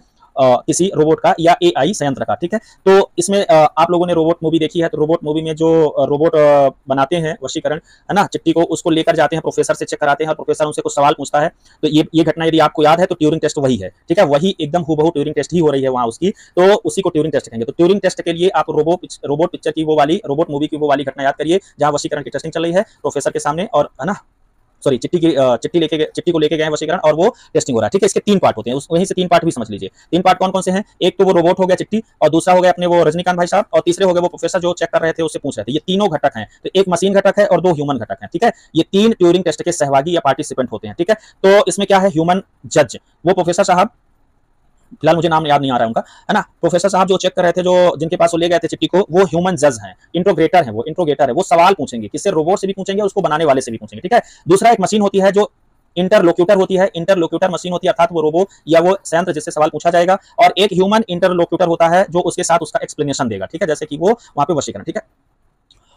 तो ये बात समझ में आ गई। ट्यूरिंग टेस्ट में ट्यूरिंग टेस्ट में ये 3 घटक होते हैं। जनरेटिव एआई सिस्टम से सवाल पूछे जाते हैं, ठीक है। मशीन जो होती है वो रिप्लाई करती है इंट्रोगेटर्स को, और ह्यूमन इंटरलोक्यूटर जो होता है वो मशीन के साथ साथ ह्यूमन जज को रिप्लाई करने वाला होता है। तो ये बहुत इंपॉर्टेंट है, ट्यूरिंग टेस्ट के 3 घटक यहाँ पे याद रखेंगे। चलते हैं अगला। एक होता है फजी लॉजिक। फजी लॉजिक से प्रश्न पूछा जाता है। फजी लॉजिक जो होता है इसकी खोज लोफीजादेह ने 1965 में की थी, ठीक है। ये अंडर विजुअल लॉजिक्स के, मतलब ये विजुअल लॉजिक्स का भाग है फजी लॉजिक्स। फजी लॉजिक्स के का इस्तेमाल करके किसी मशीन में कोई चीज ऑर्डर पे मेंटेन की जाती है। जैसे वॉशिंग मशीन का में इस्तेमाल किया जाता है इसका, एयर कंडीशनर में इस्तेमाल किया जाता है, डिश वॉशर में इस्तेमाल किया जाता है। मतलब कोई कितनी बार रोटेट करेगा, कितना चक्र घूमेगा, फिर रुक जाएगा, जो ऑटोमेशन लाया जाता है वो फजी लॉजिक से लाया जाता है, ठीक है। नेक्स्ट इसमें FOPL, ये बहुत ही इंपॉर्टेंट चैप्टर है जो भी चल रहा है, क्योंकि ये वाले प्रश्न किसी से नहीं बनते हैं, सब इस पे परेशान होते हैं। तो इसका सोल्यूशन मैंने यहाँ पे देने का प्रयास किया है, तो जरूर इसको देखें। थोड़ा सा लिखावट इधर उधर हो सकती है, लेकिन मैं एक्सप्लेन कर रहा हूँ। FOPL का संबंध AI से है। FOPL का मतलब होता है first order predicate logic. First order predicate logic, इसका संबंध AI से है, ठीक है। AI में क्या करता है, use in internet of things. Internet of things में इसका इस्तेमाल किया जाता है, अर्थात वस्तुओं के साथ उनके संबंध को दर्शाने के लिए फर्स्ट ऑर्डर प्रेडिकेट लॉजिक का इस्तेमाल करते हैं। मतलब कोई भी वस्तु किस क्रम में घटित होगी घटना, वो FOPL डिसाइड करता है, ठीक है। इसको AI की रीड कहते हैं, इसको इंटरनेट ऑफ थिंग्स की रीड कहेंगे। इंटरनेट ऑफ थिंग्स की भी AI की भी रीड कहते हैं। इसमें प्रतीक एवं नियम का उपयोग होता है। प्रेडिकेट लॉजिक, है ना, प्रेडिकेट और लॉजिक क्वांटिफायर्स इसमें इस्तेमाल होते हैं। क्या क्या इस्तेमाल होता है, प्रेडिकेट और लॉजिक क्वांटिफायर्स इसमें इस्तेमाल होते हैं। नेक्स्ट है, इनको जैसे बता रहा हूं वैसे करते चलिएगा, थोड़ा सा एक्सप्लेन भी कर पा रहा हूं। Fibre optic cable. Fibre optic cable is example of guided media communication. Guided media communication मतलब यह फाइबर ऑप्टिक केबल जो होती है वो गाइडेड मीडिया संचार का उदाहरण है, ठीक है। शायद इधर हमने एक्सप्लेन किया है, पर आगे कहीं है ना, गाइडेड मीडिया भी, ठीक है। चलते हैं एन, ये भी बहुत इंपॉर्टेंट टॉपिक है। NMEICT, national mission on education through ICT, याद रखेंगे, बहुत इंपॉर्टेंट पहले। NMEICT, national mission on education through information communication technology, है ना। तो इंफॉर्मेशन कम्युनिकेशन टेक्नोलॉजी का इस्तेमाल करके राष्ट्रीय शिक्षा मिशन को पूरा करना NMEICT का लक्ष्य है। 3 फरवरी 2009 को तिरुपति आंध्र प्रदेश से संचालित की गई थी, ठीक है। इसको क्या बढ़ाएगा, ये टीचिंग और लर्निंग प्रोसेस को बढ़ाने के लिए प्रारंभ की गई, ठीक है। शिक्षण विभाग से संबंधित है। इसके 3 घटक है NMEICT के, एक्सेस, इक्विटी एंड क्वालिटी, पहुंच, समानता और गुणवत्ता, इसके 3 घटक हैं, ठीक है। नेक्स्ट चलते हैं USB means universal service serial port. Universal serial port plug and play बस है ये, ठीक है। USB यूनिवर्सल सीरियल बस, ये प्लग एंड प्ले बस है। 1996 में इसको इंटेल ने खोजा था। अजय भट्ट इससे जुड़े हुए हैं। नेक्स्ट है pulse code modulation. Pulse code modulation analogue से डिजिटल में बदलता है, याद रखेंगे। पल्स कोड मॉड्यूलेशन एनालॉग से डिजिटल में बदलता है, बस इतना याद रखना है। OOPC एक दूसरा सब टर्म है, object oriented programming. Object oriented programming, ठीक है, क्राइटेरिया सी भी जुड़ा है। ऑब्जेक्ट ओरिएंटेड प्रोग्रामिंग क्राइटेरिया, यह क्या है, यह डाटा ऑब्जेक्ट केंद्रित डिजाइन को व्यवस्थित करने में इस्तेमाल करता है। किसी डाटा को ऑब्जेक्ट केंद्रित, वस्तु केंद्रित क्या डिजाइन करने में सहयोग करता है। तो इसमें जो इस्तेमाल होने वाले शब्द हैं वो है एक शब्द पॉलीमॉर्फिज्म, इसका घटक है बहुरूपता, इनकैप्सुलेशन, कोष्टीकरण, और ये है क्या लिखा है, थोड़ा सा जूम करना पड़ेगा, हाँ, इनहेरिटेंस लिखा है। इनहेरिटेंस का मतलब होता है अंतर्विरोध, ठीक है। तो इसका मतलब ये हुआ कि OOPC में 3 घटक होते हैं, बहुरूपता, कोष्टीकरण और अंतर्विरोध, और यह काम होता है किसी डेटा को केंद्रित ऑब्जेक्ट वस्तु केंद्रित डिजाइन करने में। नेक्स्ट है IBT। IBT का मतलब है internet based trading. Internet based trading अर्थात इसमें जो है तो इंटरनेट का इस्तेमाल करके व्यवसाय करना आता है। इसमें नेगोशिएशन अर्थात किसी समझौते की जरूरत नहीं होती है, जरूरत होती है प्रमोशन की, प्राइस की और प्रोडक्ट की। नेगोशिएशन का मतलब होता है कोई ट्रीटी, कोई एग्रीमेंट की, इसमें इसके लिए जरूरत नहीं होती। जैसे जब हम लोग कोई ऑनलाइन सामग्री खरीदते हैं तो उसमें कोई हमें अमेजन, फ्लिपकार्ट आदि से समझौता नहीं करना होता है, बस। नेक्स्ट है रूट ऑफ AI, बहुत इंपॉर्टेंट क्वेश्चन है। रूट ऑफ AI, AI के रूट का यहाँ पे मतलब है कृत्रिम बुद्धिमत्ता की, जहां प्राचीन काल में विषयों में जड़ें पाई जाती हैं। तो AI नामक सब्जेक्ट की रूट्स जिन जिन विषयों में पाई जाती हैं उसको रूट ऑफ AI कहते हैं, कृत्रिम बुद्धिमत्ता की रूट्स कहते हैं। तो देखिए इसकी जड़ें फिलॉसफी पे पाई जाती हैं, मतलब सबसे प्राचीन जो कृत्रिम बुद्धिमत्ता का लक्षण पाया जाता है वो दर्शन शास्त्र में पाया जाता है। वहां एल्गोरिदम शब्द का इस्तेमाल सुकरात जैसे दार्शनिकों ने ही कर दिया था, ठीक है, एल्गोरिदम। नेक्स्ट है लॉजिक्स, मैथमेटिक्स, कंप्यूटेशन मतलब गणना, इवोल्यूशन मतलब विकास, साइकोलॉजी एंड कॉग्निटिव साइंस अर्थात मनोविज्ञान और संज्ञानात्मक साइंस विज्ञान, बायोलॉजी में पूरा बायोलॉजी, न्यूरोलॉजी और न्यूरो साइंस, ये सब जो है तो रूट्स हैं AI के लिए। एक प्रश्न बना था उसमें फिलॉसफी दिया था, कंप्यूटेशन दिया था, इवोल्यूशन दिया था और आइसोलेशन दिया था। तो आइसोलेशन इसमें कुछ ऐसा होता नहीं है, बहुत सरल प्रश्न था, लेकिन पूछा ऐसा गया था रूट क्या है AI का, तो लोग समझ नहीं पाए। नेक्स्ट है यूजर डेटाग्राम, प्रोटोकॉल बहुत इंपॉर्टेंट है। यूडीपी, यूडीपी मतलब होता है user datagram protocol. User datagram protocol जो होता है इसका इस्तेमाल रियल टाइम चैटिंग के लिए करते हैं, मतलब आरटीसी के लिए करते हैं, पिछले उधर बताया हूं। तो रियल टाइम चैटिंग के लिए यूजर डेटाग्राम प्रोटोकॉल का इस्तेमाल किया जाता है, याद रखेंगे। इसमें क्या होता है, ब्रॉडकास्टिंग मल्टीकास्टिंग साथ साथ चल सकती है ना। इसमें तीन चीजें होती हैं, तीन घटक हैं इसके यूडीपी के। एक है रिक्वेस्ट, दूसरा है रिस्पांस, तीसरा है कम्युनिकेशन। आग्रह प्रतिक्रिया संचार, आग्रह प्रतिक्रिया संचार, रिक्वेस्ट आरआरसी है ना। रिक्वेस्ट, रिस्पांस और कम्युनिकेशन पर आधारित होता है यूजर डेटाग्राम प्रोटोकॉल। नेक्स्ट है एक अलग से टीसीपी प्रोग्राम होता है, आप लोग जानते ही हैं, टीसीपी ट्रांसमिशन कंट्रोल प्रोटोकॉल। यह सामान्य यूज होता है ईमेल वगैरह में, लेकिन यहाँ पे रियल चैटिंग के लिए जो इस्तेमाल होता है वो यूडीपी का इस्तेमाल होता है। नेक्स्ट है artificial voice assistance. Artificial AI होना चाहिए। एआई वॉइस असिस्टेंट के उदाहरण है अलेक्सा, अमेजन की, सीरी एप्पल की, ये कार्टोना माइक्रोसॉफ्ट की, वहां पे बता रहा था कार्टोना माइक्रोसॉफ्ट की। एलन एआई जो है उसको खोजा है रामू सुंकारा और एंड्री राइबोव ने, ये भी थोड़ा याद रखेंगे। नेक्स्ट है एटीएम। एटीएम जो है वो B2C और आउटपुट इनपुट देने वाली डिवाइस है, याद रखेंगे। पॉइंटिंग डिवाइस आप लोग जानते हैं, जो पॉइंट करे, माउस, ट्रैक बॉल है ना, जॉयस्टिक वगैरह, ये सब पॉइंटिंग डिवाइस है। नेक्स्ट है e procurement is an example of G. ये पूछा था कि ई प्रोक्योरमेंट किसका किसका उदाहरण है, तो ये G2C, G2G, G2C और G2B, B2B, ये इनका उदाहरण है, याद रखेंगे। ठीक है, क्या ये नागरिक से नागरिक का हो सकता है, तो ये नागरिक से नागरिक नहीं हो सकता, याद रखें। मतलब ये C2C नहीं हो सकता, उपभोक्ता से उपभोक्ता नहीं हो सकता है, याद रखना यहाँ पे। ठीक है, एसएमटीपी का मतलब है simple mail transfer protocol. Simple mail transfer protocol है ना। इससे एक प्रश्न पूछा था, उसको हमने यहाँ पे उठाया है। प्रश्न थोड़ा डीप में था, डीप ये था किसका, पोर्ट नंबर पूछता है। पोर्ट नंबर किसी भी पोर्ट का एक नंबर होता है जो संचार, एक स्पेसिफिक संचार के लिए जरूरी होता है। तो एसएमटीपी का पोर्ट नंबर पूछा था, तो एसएमटीपी का पोर्ट नंबर है 25। ठीक है, 25 पोर्ट, टोटल पोर्ट है 65,535, कुल पोर्ट नंबर है 65,535, उनमें से 25वें नंबर पर डिजाइन किया गया है एसएमटीपी को, याद रखेंगे। तो एसएमटीपी का पोर्ट नंबर 25 पूछा जा चुका, और टोटल कितने हैं, 65,535। ठीक है, कुछ इंपॉर्टेंट पोर्ट नंबर हमने यहाँ पे लिखे हैं, उसको देख लेते हैं, हो सकता है कि पूछ ले। एचटीटीपी पोर्ट में पोर्ट नंबर 80 चलता है। ठीक है, और ये www का भी पोर्ट नंबर 80 ही है, याद रखेंगे। टीसीपी का 21 है पोर्ट नंबर 20 और 21 एफटीपी के लिए इस्तेमाल होते हैं, मतलब फाइल ट्रांसफर प्रोटोकॉल के लिए इस्तेमाल होता है। पोर्ट नंबर 22 संबंध का जो संबंध है वो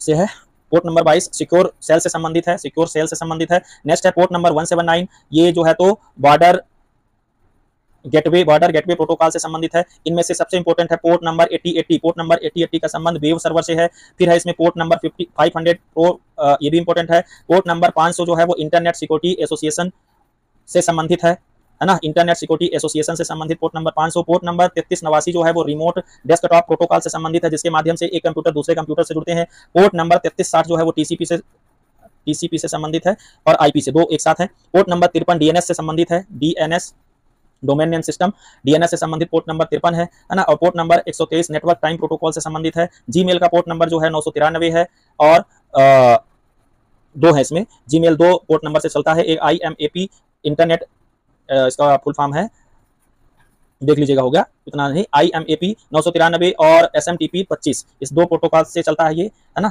IMAP और SMTP। तो 993 और 25 ये जीमेल का पोर्ट नंबर होगा। तो पोर्ट नंबर एक प्रश्न पूछा हमने यहाँ पे, आपको कुछ इंपॉर्टेंट पोर्ट नंबर लिख के दे दिया है। नेक्स्ट है ऑनलाइन सोशल मीडिया विज्ञापन, इसको थोड़ा सा पढ़ते हैं हम लोग। ऑनलाइन सोशल मीडिया विज्ञापन आधारित ऑनलाइन राजस्व मॉडल। ठीक है, राजस्व मॉडल टोटल 7 प्रकार के होते हैं, जिसमें से ऑनलाइन मॉडल जो है विज्ञापन आधारित ऑनलाइन राजस्व मॉडल एक है। ठीक है, जहां विज्ञापन दिखाकर धन कमाया जाता हो, धन बनाया जाता हो, उसको हम लोग कहते हैं ऑनलाइन विज्ञापन। मान लीजिए ये वीडियो चल रहा है, इसी वीडियो के बीच में ये टेस्ट सीरीज का विज्ञापन आ गया, और इस टेस्ट सीरीज के विज्ञापन पे लिंक क्लिक करके आप हमारा टेस्ट सीरीज परचेस कर लेते हैं, तो वह विज्ञापन आधारित ऑनलाइन राजस्व मॉडल हो गया। ठीक है, इसमें कुछ चीजें इस्तेमाल होती हैं। एक है, अपने टेस्ट सीरीज के माध्यम से ही आपको समझा देता हूं। एक है CPC, कॉस्ट पर क्लिक। यहाँ पे विज्ञापन आया, एक विज्ञापन दिखाने के लिए, चलिए मान लीजिए इस वीडियो में मैंने किसी दूसरे का विज्ञापन यहाँ पे दिखाया और उस पर आपने क्लिक किया, मान लेते हैं मीशो का हमने यहाँ पे लिंक दी और आपने उस पर क्लिक किया, और उस क्लिक के बदले हमने जितना मीशो से पैसा लिया वो कहलाया कॉस्ट पर क्लिक। ठीक है, अगला CPA क्या है, कॉस्ट पर एक्शन, जो क्लिक एक्शन में चेंज हो जाए उसको कहते हैं कॉस्ट पर एक्शन। CPA और CPM क्या है, कॉस्ट पर मिले। ठीक है, जो प्रोडक्ट परचेस हो जाए वो कहलाएंगे इसमें। ठीक है, नेक्स्ट है CTR का मतलब है clock through rate, sorry clock नहीं, क्लिक इधर मैंने भी कहीं कि क्लॉक बोला होगा तो सॉरी, क्लिक है ये, ठीक ना। CTR click through rate. ठीक है, PPI मतलब सॉरी पे पर इम्प्रेशन, पे पर इम्प्रेशन। इम्प्रेशन का मतलब होता है किसी विज्ञापन को लोगों तक पहुंचाना, तो लोगों तक पहुंचाने के लिए जितना पैसा लगता है उसको पीपीआई बोलते हैं, ठीक है। तो ये ऑनलाइन विज्ञापन है जिसको दिखा करके राजस्व बनाया जाता है, रेवेन्यू जनरेट किया जाता है, तो इसीलिए इसको विज्ञापन आधारित ऑनलाइन रेवेन्यू मॉडल कहा जाता है। नेक्स्ट है man in the middle attack. Man in the middle attack का मतलब होता है दो लोगों के संचार के बीच में एक तीसरा व्यक्ति आकर के घुस जाए, ठीक है। तो दो लोग आपस में मान लीजिए बात कर रहे थे और तीसरा उन बातों को सुन रहा है चोरी चोरी, तो उसको कहेंगे man in the middle attack, ठीक है। तो man in the middle attack cryptography में और कंप्यूटर सुरक्षा के लिए इस्तेमाल होने वाले शब्द हैं। ये ऑन पैथ अटैक है। ऑन पैथ का मतलब है कि ये मी एंड सी, ठीक है, मान लीजिए लिखा है मी एंड सी बात कर रहे हैं और बीच में यू आके घुस गया है, तो इस पथ में ये आके प्रवेश कर जाता है, इसीलिए इसको क्या कहते हैं, ऑन पथ अटैक कहते हैं, ठीक है ना। जो ये चोरी चोरी इसकी बातें सुनता है, दो लोगों के बीच के डेटा को इनक्रप्ट कर डिकोड करता है, उसको दूसरे तरीके से भी भेज सकता है, मतलब यहाँ पे कोई भी बाधा उत्पन्न कर सकता है। जैसे मान लीजिए वाईफाई का हैकिंग भी इसी प्रकार का man in the middle attack का ही उदाहरण है। मान लीजिए वाईफाई प्रोवाइडर है और हमने वाईफाई यहाँ से कनेक्ट कर रखा है, बीच में एक व्यक्ति आता है जो मेरे वाईफाई का पासवर्ड चुरा करके इस्तेमाल करने लगता है, तो उसको भी हम लोग कहेंगे man in the middle attack. Next है 8 क्वीन प्रॉब्लम। 8 क्वींस प्रॉब्लम जो होता है ये क्या है, ये डेप्थ फर्स्ट सर्च और हिल क्लाइंबिंग सर्च से जुड़ा हुआ प्रॉब्लम है, ठीक है। कंप्यूटर भाषा में इसको पाइथन से संबंधित ये प्रॉब्लम होती है, 8 क्वींस प्रॉब्लम, जो डेप्थ फर्स्ट सर्च और हिल क्लाइंबिंग सर्च से जुड़ा है। ध्यान रखेंगे कि जब आप लोग आईसीटी के प्रश्न करेंगे तो भले ही कट्टर हिंदी वाले हों, फिर भी आपको इंग्लिश जरूर देखना है, ठीक है, याद रखेंगे इस बात को। अगला है इसका जो 8 क्वींस प्रॉब्लम का सोल्यूशन है वो है back tracking algorithm. Back tracking algorithm जो है वो 8 क्वींस प्रॉब्लम का सोल्यूशन है, याद रखेंगे। नेक्स्ट है हिल क्लाइंबिंग एल्गोरिदम का इस्तेमाल एआई में किया जाता है। हिल क्लाइंबिंग एल्गोरिदम का इस्तेमाल एआई में किया जाता है। एआई में दी गई समस्या का समाधान ढूंढना इसका काम होता है। यह एक अनुमानी खोज है, ठीक है। डीएफएस मतलब डेप्थ फर्स्ट सर्च का मतलब है ये बैक ट्रैकिंग पर आधारित है, बैक ट्रैकिंग पर आधारित है और एआई में यूज होता है ना। यह एक रिकर्सिव एल्गोरिदम है, ठीक है। रिकर्सिव एल्गोरिदम का उदाहरण है डीएफएस। नेक्स्ट है लीनियर सर्च एल्गोरिदम। यह लिस्ट खोज करता है। लीनियर सर्च एल्गोरिदम भी एक एल्गोरिदम होता है जो लिस्ट सर्च करता है, अर्थात किसी टेबल पे, सारणी पे या कोई लिस्टिंग की गई है, उसमें से किसी चीज को कुछ निकालना है, तो लीनियर सर्च एल्गोरिदम काम करता है। समझिए कि आपका रिजल्ट आया है और रिजल्ट की पीडीएफ से आप अपना रोल नंबर डाल के सर्च कर रहे हैं और रोल नंबर डालते ही यहाँ पे आपका नाम या रोल नंबर दिख जाता है, तो लीनियर सर्च एल्गोरिदम वहां पे काम कर रहा है। नेक्स्ट है इंटरफेस रिपीटर का उपयोग। इंटरफेस रिपीटर मतलब IR interface repeater OSI model में फिजिकल लेयर में होता है। देखिए ओएसआई मॉडल और फिजिकल लेयर, इसको मैं यहाँ पे एक्सप्लेन करूंगा। इंटरफेस रिपीटर का उपयोग किसमें होता है, ओएसआई मॉडल में। ओएसआई मॉडल के फिजिकल लेयर में, फिजिकल लेयर को पहली लेयर कहते हैं। वो थोड़ा सा रिपीटर समझ लेते हैं। रिपीटर का मतलब होता है वायरलेस तकनीकी में एक कॉमन अल्टरनेटिव होता है रिपीटर, जो किसी भी क्वालिटी को इंप्रूव कर देता है ना। तो ये समझ लीजिए कि डेटा को स्पीड करने या उसको इंप्रूव करने के लिए रिपीटर का इस्तेमाल किया जाता है। ईथरनेट वाईफाई लैन में इसका इस्तेमाल होता है। यहाँ पे लिखा है इसका इस्तेमाल सिग्नल को रीजनरेट करने में किया जाता है ताकि सिग्नल लंबी दूरी तक तय कर सके, अर्थात उसकी जो क्षमता है वो बढ़ जाए, ठीक है। ये रिपीटर का काम होता है। रिपीटर इंटरफेस रिपीटर का काम होता है, ठीक है। ओएसआई मॉडल जो होता है उसको थोड़ा समझ लीजिए। Open system inter connection model, open system interconnection model, open system interconnection model OSI model है। ये सिस्टम इंटरकनेक्शन के लिए यूज होता है, सिस्टम को आपस में जोड़ने के लिए इस्तेमाल होता है और इसकी 7 परतें होती हैं। ओएसआई की 7 परतें होती हैं। इंपॉर्टेंट है, बहुत इंपॉर्टेंट है, याद रखिएगा। पढ़ने में थोड़ा सा कठिन लग रहा होगा, लगेगा, क्योंकि ये चीजें क्या है कि जनरली हम लोग सरल सरल पढ़ के आगे निकलते हैं और कठिनाई वाली चीजों की ओर ध्यान नहीं जाता, पर सीधे परीक्षा में आधे प्रश्न इन चीजों से हो रहे हैं, तो हमें पढ़ना जरूरी है, ठीक है। ओएसआई मॉडल की 7 परतें होती हैं। 7 परतें में जो सबसे ऊपरी परत होती है वो एप्लीकेशन और सबसे निचली परत जो होती है, पहली परत होती है फिजिकल। उनके नाम ले लेता हूं यहाँ पे। फिजिकल, ठीक है, physical first layer. Second layer को डेटा लिंक कहते हैं। तीसरे लेयर को नेटवर्क कहते हैं। चौथी लेयर को ट्रांसपोर्ट कहते हैं। पांचवी लेयर को सेशन कहते हैं। छठी लेयर को प्रेजेंटेशन कहते हैं और सातवीं लेयर को एप्लीकेशन कहते हैं। पांचवी, छठवीं और सातवीं लेयर डेटा लेयर भी कहलाती है। तीनों डेटा लेयर हैं, ठीक है।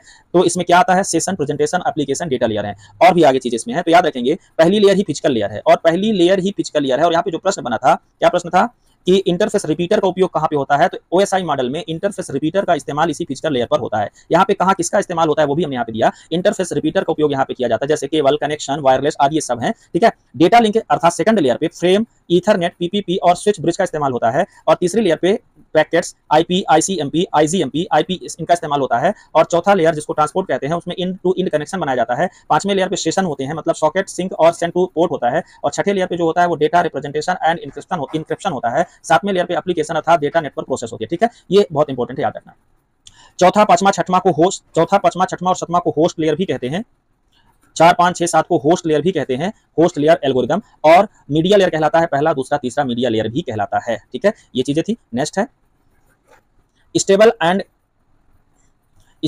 Unstable algorithm. एल्गोरिदम के दो प्रकार, स्टेबिलिटी के आधार पर, stable and unstable algorithm. Stable algorithm relative order of item को बनाए रखने में मदद करता है। मतलब ये एल्गोरिदम किसी चीज को शॉर्ट कीज के साथ किस ऑर्डर पे, रिलेटिव ऑर्डर पे बनाने का काम करता है। और अनस्टेबल पे ऐसा नहीं होता। स्टेबल ऑर्डर चूंकि स्टेबल एल्गोरिदम चूंकि रिलेटिव ऑर्डर मेंटेन करता है, इसलिए थोड़ा सा ये स्लो होता है। जबकि अनस्टेबल एल्गोरिदम जो होता है वो थोड़ा तीव्र होता है, क्योंकि वो रिलेटिव ऑर्डर मेंटेन नहीं करता। तो उसमें क्विक सॉर्ट, हीप सॉर्ट और सिलेक्शन सॉर्ट, सेल सॉर्ट, ये सब अनस्टेबल एल्गोरिदम के प्रकार हैं। ठीक है, और यदि स्टेबल एल्गोरिदम के प्रकार देखेंगे तो counting sort, merge sort, time sort, insertion sort और बबल सॉर्ट, तो ये सब परीक्षा में आ चुके हैं। तो आपसे प्रश्न पूछा जा सकता है कि निम्नलिखित में से कौन सा स्टेबल एल्गोरिदम का प्रकार है, स्थिर एल्गोरिदम का प्रकार है, कौन सा अस्थिर एल्गोरिदम का प्रकार है। ठीक है, तो स्थिर एल्गोरिदम के प्रकार हैं counting sort, merge sort, time sort, insertion sort और बबल सॉर्ट। जबकि अनस्टेबल एल्गोरिदम के प्रकार हैं क्विक सॉर्ट, है ना, तेज होता है इसलिए क्विक, हीप सॉर्ट और सिलेक्शन सॉर्ट, सेल सॉर्ट। ठीक है, नेक्स्ट है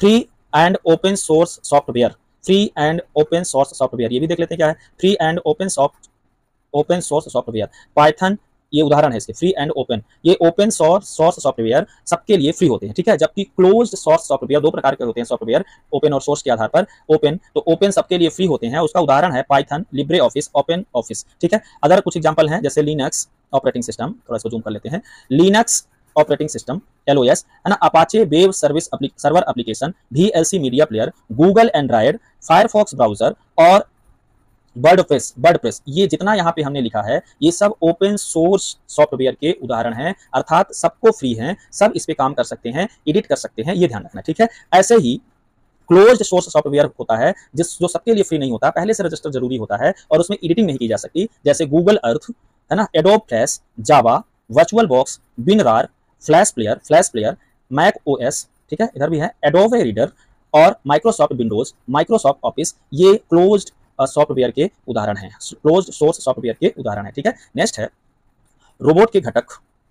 रोबोट के प्रमुख घटकों में सेंसर प्रमुख घटक है, कुछ अन्य घटक हैं जैसे पावर सप्लाई, एक्चुएटर्स, ऊर्जा को गति में बदल देने वाले एक्चुएटर्स और इलेक्ट्रिक मोटर जो घूर्णन गति रोटेशन मूवमेंट करते हैं। नेक्स्ट है सब सिस्टम ऑफ AI का जो उपतंत्र है उसमें शामिल होते हैं machine learning, deep learning, natural language process, है ना, मतलब सब सिस्टम ऑफ AI, मतलब AI के उपतंत्र हैं machine learning, deep learning, natural language process, robotics, neural network, genetics algorithm, ये सब इस्तेमाल होते हैं AI में। ठीक है, इसका मतलब AI इन सब के साथ काम करता है। AI को मशीन सिखाना पड़ता है, AI को डीप लर्निंग करानी पड़ती है, AI को नेचुरल लैंग्वेज प्रोसेस मतलब वो खुद से भी सीखती रहे, AI रोबोटिक्स का इस्तेमाल होता है, न्यूरल नेटवर्क इस्तेमाल होता है और जेनेटिक एल्गोरिदम का इस्तेमाल होता है। नेक्स्ट है चैट जीपीटी जो है GPT, है ना, ये हमने दिया है, इसका full form natural language process और डीप लर्निंग टेक्निक पर आधारित है। ठीक है, नेचुरल लैंग्वेज प्रोसेस और डीप लर्निंग टेक्निक पर आधारित है। नेक्स्ट है एम कॉमर्स का मतलब होता है मोबाइल कॉमर्स ई कॉमर्स में मोबिलिटी लाने के लिए बनाया गया। नेक्स्ट है ब्रॉडबैंड अभिसरण प्रौद्योगिकी, ब्रॉडबैंड ट्रांसमिशन टेक्नोलॉजी, ये हाई स्पीड में डेटा प्रदान करने की टेक्नोलॉजी है जिसके साथ डेटा, वीडियो, साउंड सब हाई स्पीड में चले जाएं। ठीक है, ब्रॉडबैंड में सोशल मीडिया, ईमेल और कुछ हल्के फुल्के वीडियो कॉलिंग के लिए 10 से 25 MB पर सेकंड का ब्रॉडबैंड जरूरी होता है। ठीक है, रोबोटिक्स में आएंगे तो रोबोटिक्स के 3 जो इंपॉर्टेंट घटक हैं वो है मैकेनिकल इंजीनियरिंग, इलेक्ट्रॉनिक्स और कंप्यूटर साइंस। नेक्स्ट है मिशन मोड प्रोजेक्ट को थोड़ा सा समझ लेते हैं। मिशन मोड प्रोजेक्ट किसी एक मिशन के या किसी एक घटक के लिए केंद्र सरकार या राज्य सरकार के द्वारा चलाए जा रहे इलेक्ट्रॉनिक प्रोजेक्ट होते हैं, ई प्रोजेक्ट होते हैं। ठीक है, ई गवर्नेंस के अंतर्गत। ठीक है, तो मिशन मोड प्रोजेक्ट में केंद्र सरकार का और राज्य सरकार का दोनों का हो सकता है। ठीक है, NEGP national e governance policy है के तहत या प्लान के तहत इंडिविजुअल प्रोजेक्ट होते हैं। इंडिविजुअल प्रोजेक्ट का मतलब है किसी एक घटक के लिए एक काम के लिए एक प्रोजेक्ट, ऐसा। ठीक है, तो इसमें केंद्र सरकार और राज्य सरकार के कुछ मिशन मोड प्रोजेक्ट हैं। तो कभी आपसे प्रश्न पूछे राज्य मिशन मोड, इसका मतलब है वो राज्य सूची के विषय में आने वाले ई गवर्नेंस संसाधन, और कभी पूछे केंद्रीय मिशन मोड, तो केंद्रीय मिशन मोड का मतलब होता है राष्ट्र सूची या संघ सूची में आने वाले विषयों के लिए ई गवर्नेंस के संसाधन। ठीक है, तो यहाँ पे हमने शायद इसकी लिस्टिंग दी है ना, ये है एग्जांपल ऑफ स्टेट मिशन और example of central mission mode project. देखिए यहाँ पे लिखा है, तो सबसे पहले राज्य मिशन मोड प्रोजेक्ट, जैसे ऑल स्टेट इशू, मतलब कोई भी राज्य से संबंधित, राज्य सूची से संबंधित यदि कोई प्रोजेक्ट चलाया जा रहा है वो, जैसे ई डिस्ट्रिक्ट, है ना, कॉमर्शियल टैक्स, ई पंचायत, ई विधान, है ना, और ये लैंड रिकॉर्ड के लिए कुछ और इधर शायद लिखा था, नहीं है ना, हो गया, यही है। एक है ई राजस्व, ई भूमि, है ना। इस तरह से जो भी चलाए जा रहे हैं वो सब राज्य मिशन मोड प्रोजेक्ट के अंतर्गत होंगे।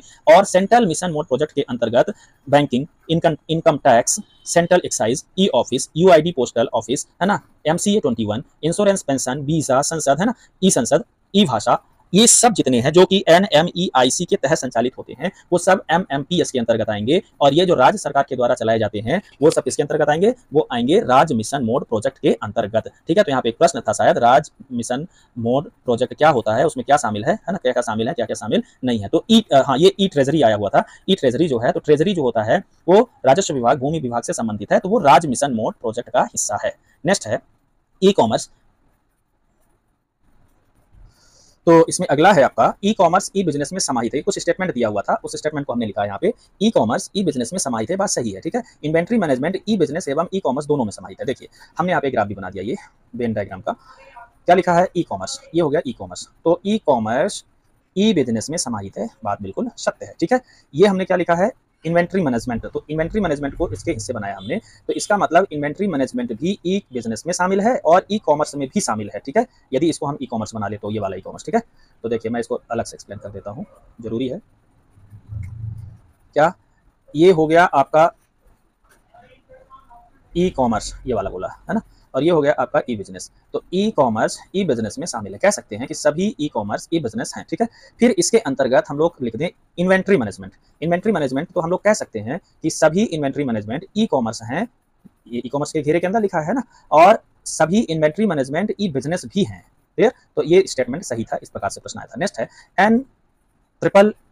NCCC। ठीक है, national cyber coordination centre. National cyber coordination centre की स्थापना जो हुई वो सितंबर 2014 में नेशनल साइबर सिक्योरिटी पॉलिसी 2013 के तहत हुई। इसके समन्वयक थे डॉक्टर गुलशन राय और वर्तमान में है लेफ्टिनेंट जनरल MU नायर। ठीक है ना, याद रख लेंगे। अगला है 32 नंबर, हाँ, रोजगार उन्मुखी ऑनलाइन सेवा। रोजगार उन्मुखी ऑनलाइन सेवा जो वेब मोबाइल से संचालित होती है वो कौन सी है, तो वो है लिंक्डइन, है ना। तो लिंक्डइन एक व्यावसायिक लोगों की पोर्टल भी है, मतलब पोर्टल नहीं है, वेबसाइट है और ऐप भी है, तो वो लिंक्डइन है। ठीक है, लिंक्डइन की जो खोज है वो मतलब स्थापना है वो 2003 में रेड हाफमैन ने यूएसए में की थी और भारत में इसको 2009 में लॉन्च किया गया। नेक्स्ट है, वहां मैं भी हूं, आप जाके चेक कर सकते हैं। ठीक है, ब्लॉकचेन जो होता है ये थोड़ा सा समझना जरूरी है। ब्लॉकचेन एक विभिन्न प्रोसेस का एक चैन होता है डिजिटल लेन देन के लिए। ठीक है ना, इसको याद रखेंगे, एक प्रोसेस का चैन होता है, लिंकेज होता है, आपस में संबंधित होता है। डिजिटल मुद्रा का लोकप्रिय अनुप्रयोग कहलाता है ब्लॉकचेन।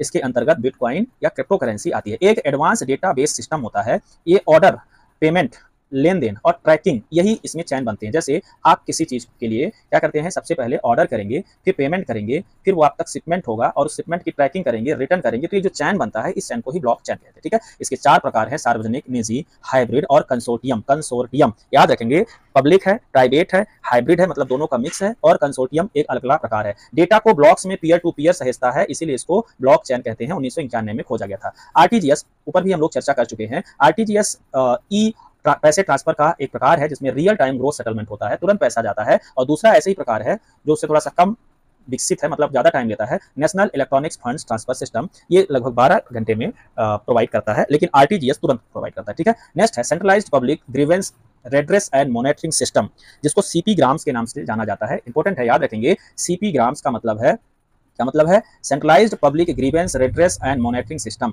इसमें बैंकिंग रिलेटेड, इसमें क्या क्या शामिल है सीपी ग्राम्स में, तो सीपी ग्राम्स में शामिल है बैंकिंग रिलेटेड फाइनेंशियल शेयर, ठीक है, central board and direct tax और इंश्योरेंस से रिलेटेड इशू इसमें शामिल है। तो सीपी ग्राम्स की स्थापना प्रशासनिक सुधार और लोक शिकायत विभाग के अंतर्गत 2017 में की गई। मंत्रालय लोक कार्मिक मंत्रालय इसका मंत्रालय है। इसमें आरटीआई से संबंधित मुद्दे शामिल नहीं है, ये प्रश्न पूछा था, है ना। आरटीआई से संबंधित मुद्दे इसमें शामिल नहीं है, बैंकिंग से, सेंट्रल बोर्ड और डायरेक्ट टैक्स से और इंश्योरेंस से रिलेटेड इशू इसमें शामिल है। नेक्स्ट है हनी पोस्ट। हनी पोस्ट उन बदमाशों को पकड़ने के लिए होता है जो साइबर अटैकिंग करते हैं। तो साइबर अटैकिंग करने वाले, है ना, घुसपैठियों को पकड़ने के लिए, उनको आकर्षित करने के लिए हनी पोस्ट का इस्तेमाल होता है और इसमें हनी नेट इसका नेट कहलाता है। नेक्स्ट है uniformed cost search, UCS. UCS uniformed cost search होता है एआई में।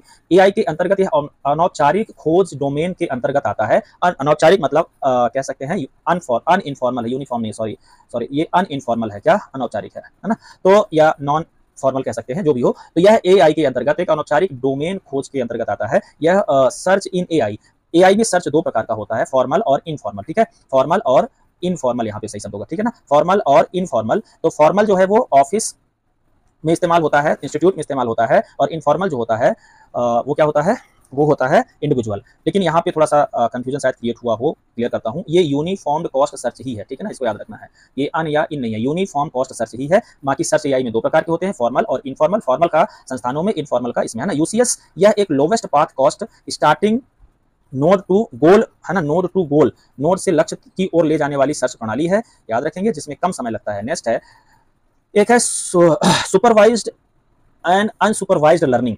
हमारा ये भी एआई से संबंधित है, मशीन लर्निंग से संबंधित है। हमारा जो एआई है, जो मशीन है, वो कैसे सीखेगी, दो तरीके से सीखेगी। जो हमने रोबोट या कंप्यूटर या एआई बनाया है, वो दो तरीके से सीखती है। एक होता है सुपरवाइज्ड और दूसरा होता है अनसुपरवाइज्ड। सुपरवाइज्ड को कहते हैं पर्यवेक्षित और अनसुपरवाइज्ड को कहते हैं अपर्यवेक्षित अधिगम, ठीक है। तो पर्यवेक्षित अधिगम और अपर्यवेक्षित अधिगम के तरीके से हमारी मशीनें सीखती हैं। जैसे हमारी जो एआई मशीन होगी, एआई रोबोट्स होगा, वो जब उसको कोई ह्यूमनाइड नहीं, कोई ह्यूमन उसको गाइड करे तो उसको कहेंगे सुपरवाइज्ड, और बिना गाइड के ही सीखे तो वो कहेंगे क्या, अन सुपरवाइज, ठीक है ना। एल्गोरिदम को प्रशिक्षित करना, इनपुट आउटपुट के बीच संबंध जानने हेतु लेवल ट्रेनिंग उपलब्ध कराना, है ना। तो सुपरवाइज के अंतर्गत प्रारंभिक प्रशिक्षण और प्रारंभिक परीक्षण दोनों चीजें शामिल होती हैं, ठीक है। इनको गाइडेड और नॉन गाइडेड ट्रेनिंग या नॉन गाइडेड लर्निंग भी कहा जाएगा, आगे कहीं लिखा ही होगा। नेक्स्ट है मोबाइल ओएस। मोबाइल ओएस मतलब मोबाइल का ऑपरेटिंग सिस्टम जो होता है वो एप्पल का है, एक गूगल का है, ठीक है। एप्पल वाले को बोलते हैं आईओएस, इसीलिए उसको आईफोन बोलते हैं, आईओएस आई ऑपरेटिंग सिस्टम, और गूगल वाले को एंड्रॉइड बोलते हैं। आईओएस क्लोज ऑपरेटिंग सिस्टम है और एंड्रॉइड वाला जो है वो ओपन एंड्रॉइड सिस्टम है, ठीक है ना।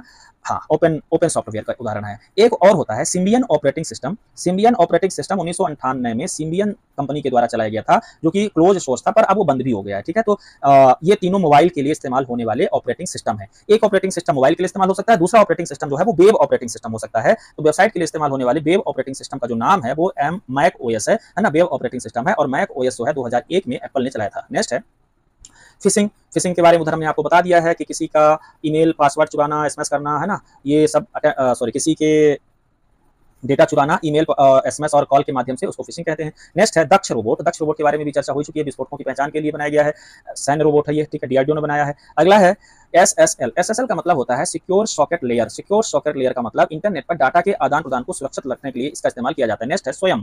स्वयं क्या है? स्वयं 9 जुलाई 2017 को चलाया गया। यह एजुकेशन शिक्षा मंत्रालय का एक प्लेटफॉर्म है जो पहुंच, समानता और गुणवत्ता पर आधारित है। इसके लिए एक मिशन चलाया गया था, मिशन का नाम है मूस, MUUC, ठीक है ना, मूक, मिशन ओपन ऑनलाइन कोर्स, है ना, सॉरी मिशन नहीं, massive open online course, massive open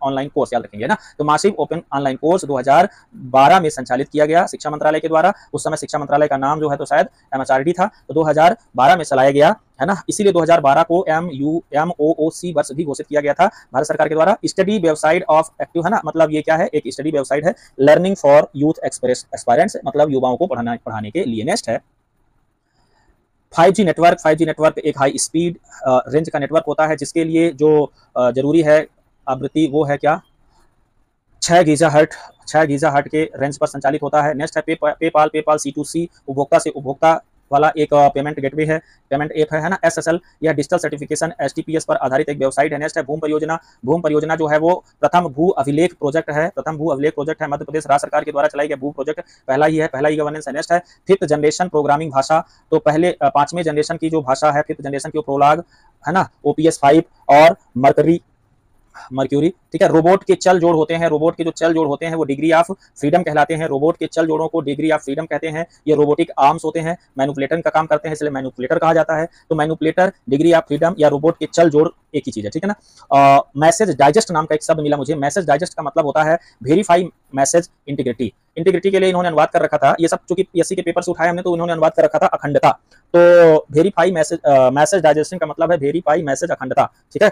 integrity ही याद रखिए और इंग्लिश पढ़िएगा। ये इसका इस्तेमाल किया जाता है क्रिप्टोग्राफिक हैश फंक्शन में किया जाता है, न्यूमेरिक रिप्रेजेंटेशन में किया जाता है इसका इस्तेमाल मैसेज डाइजेस्टिंग का, ठीक है।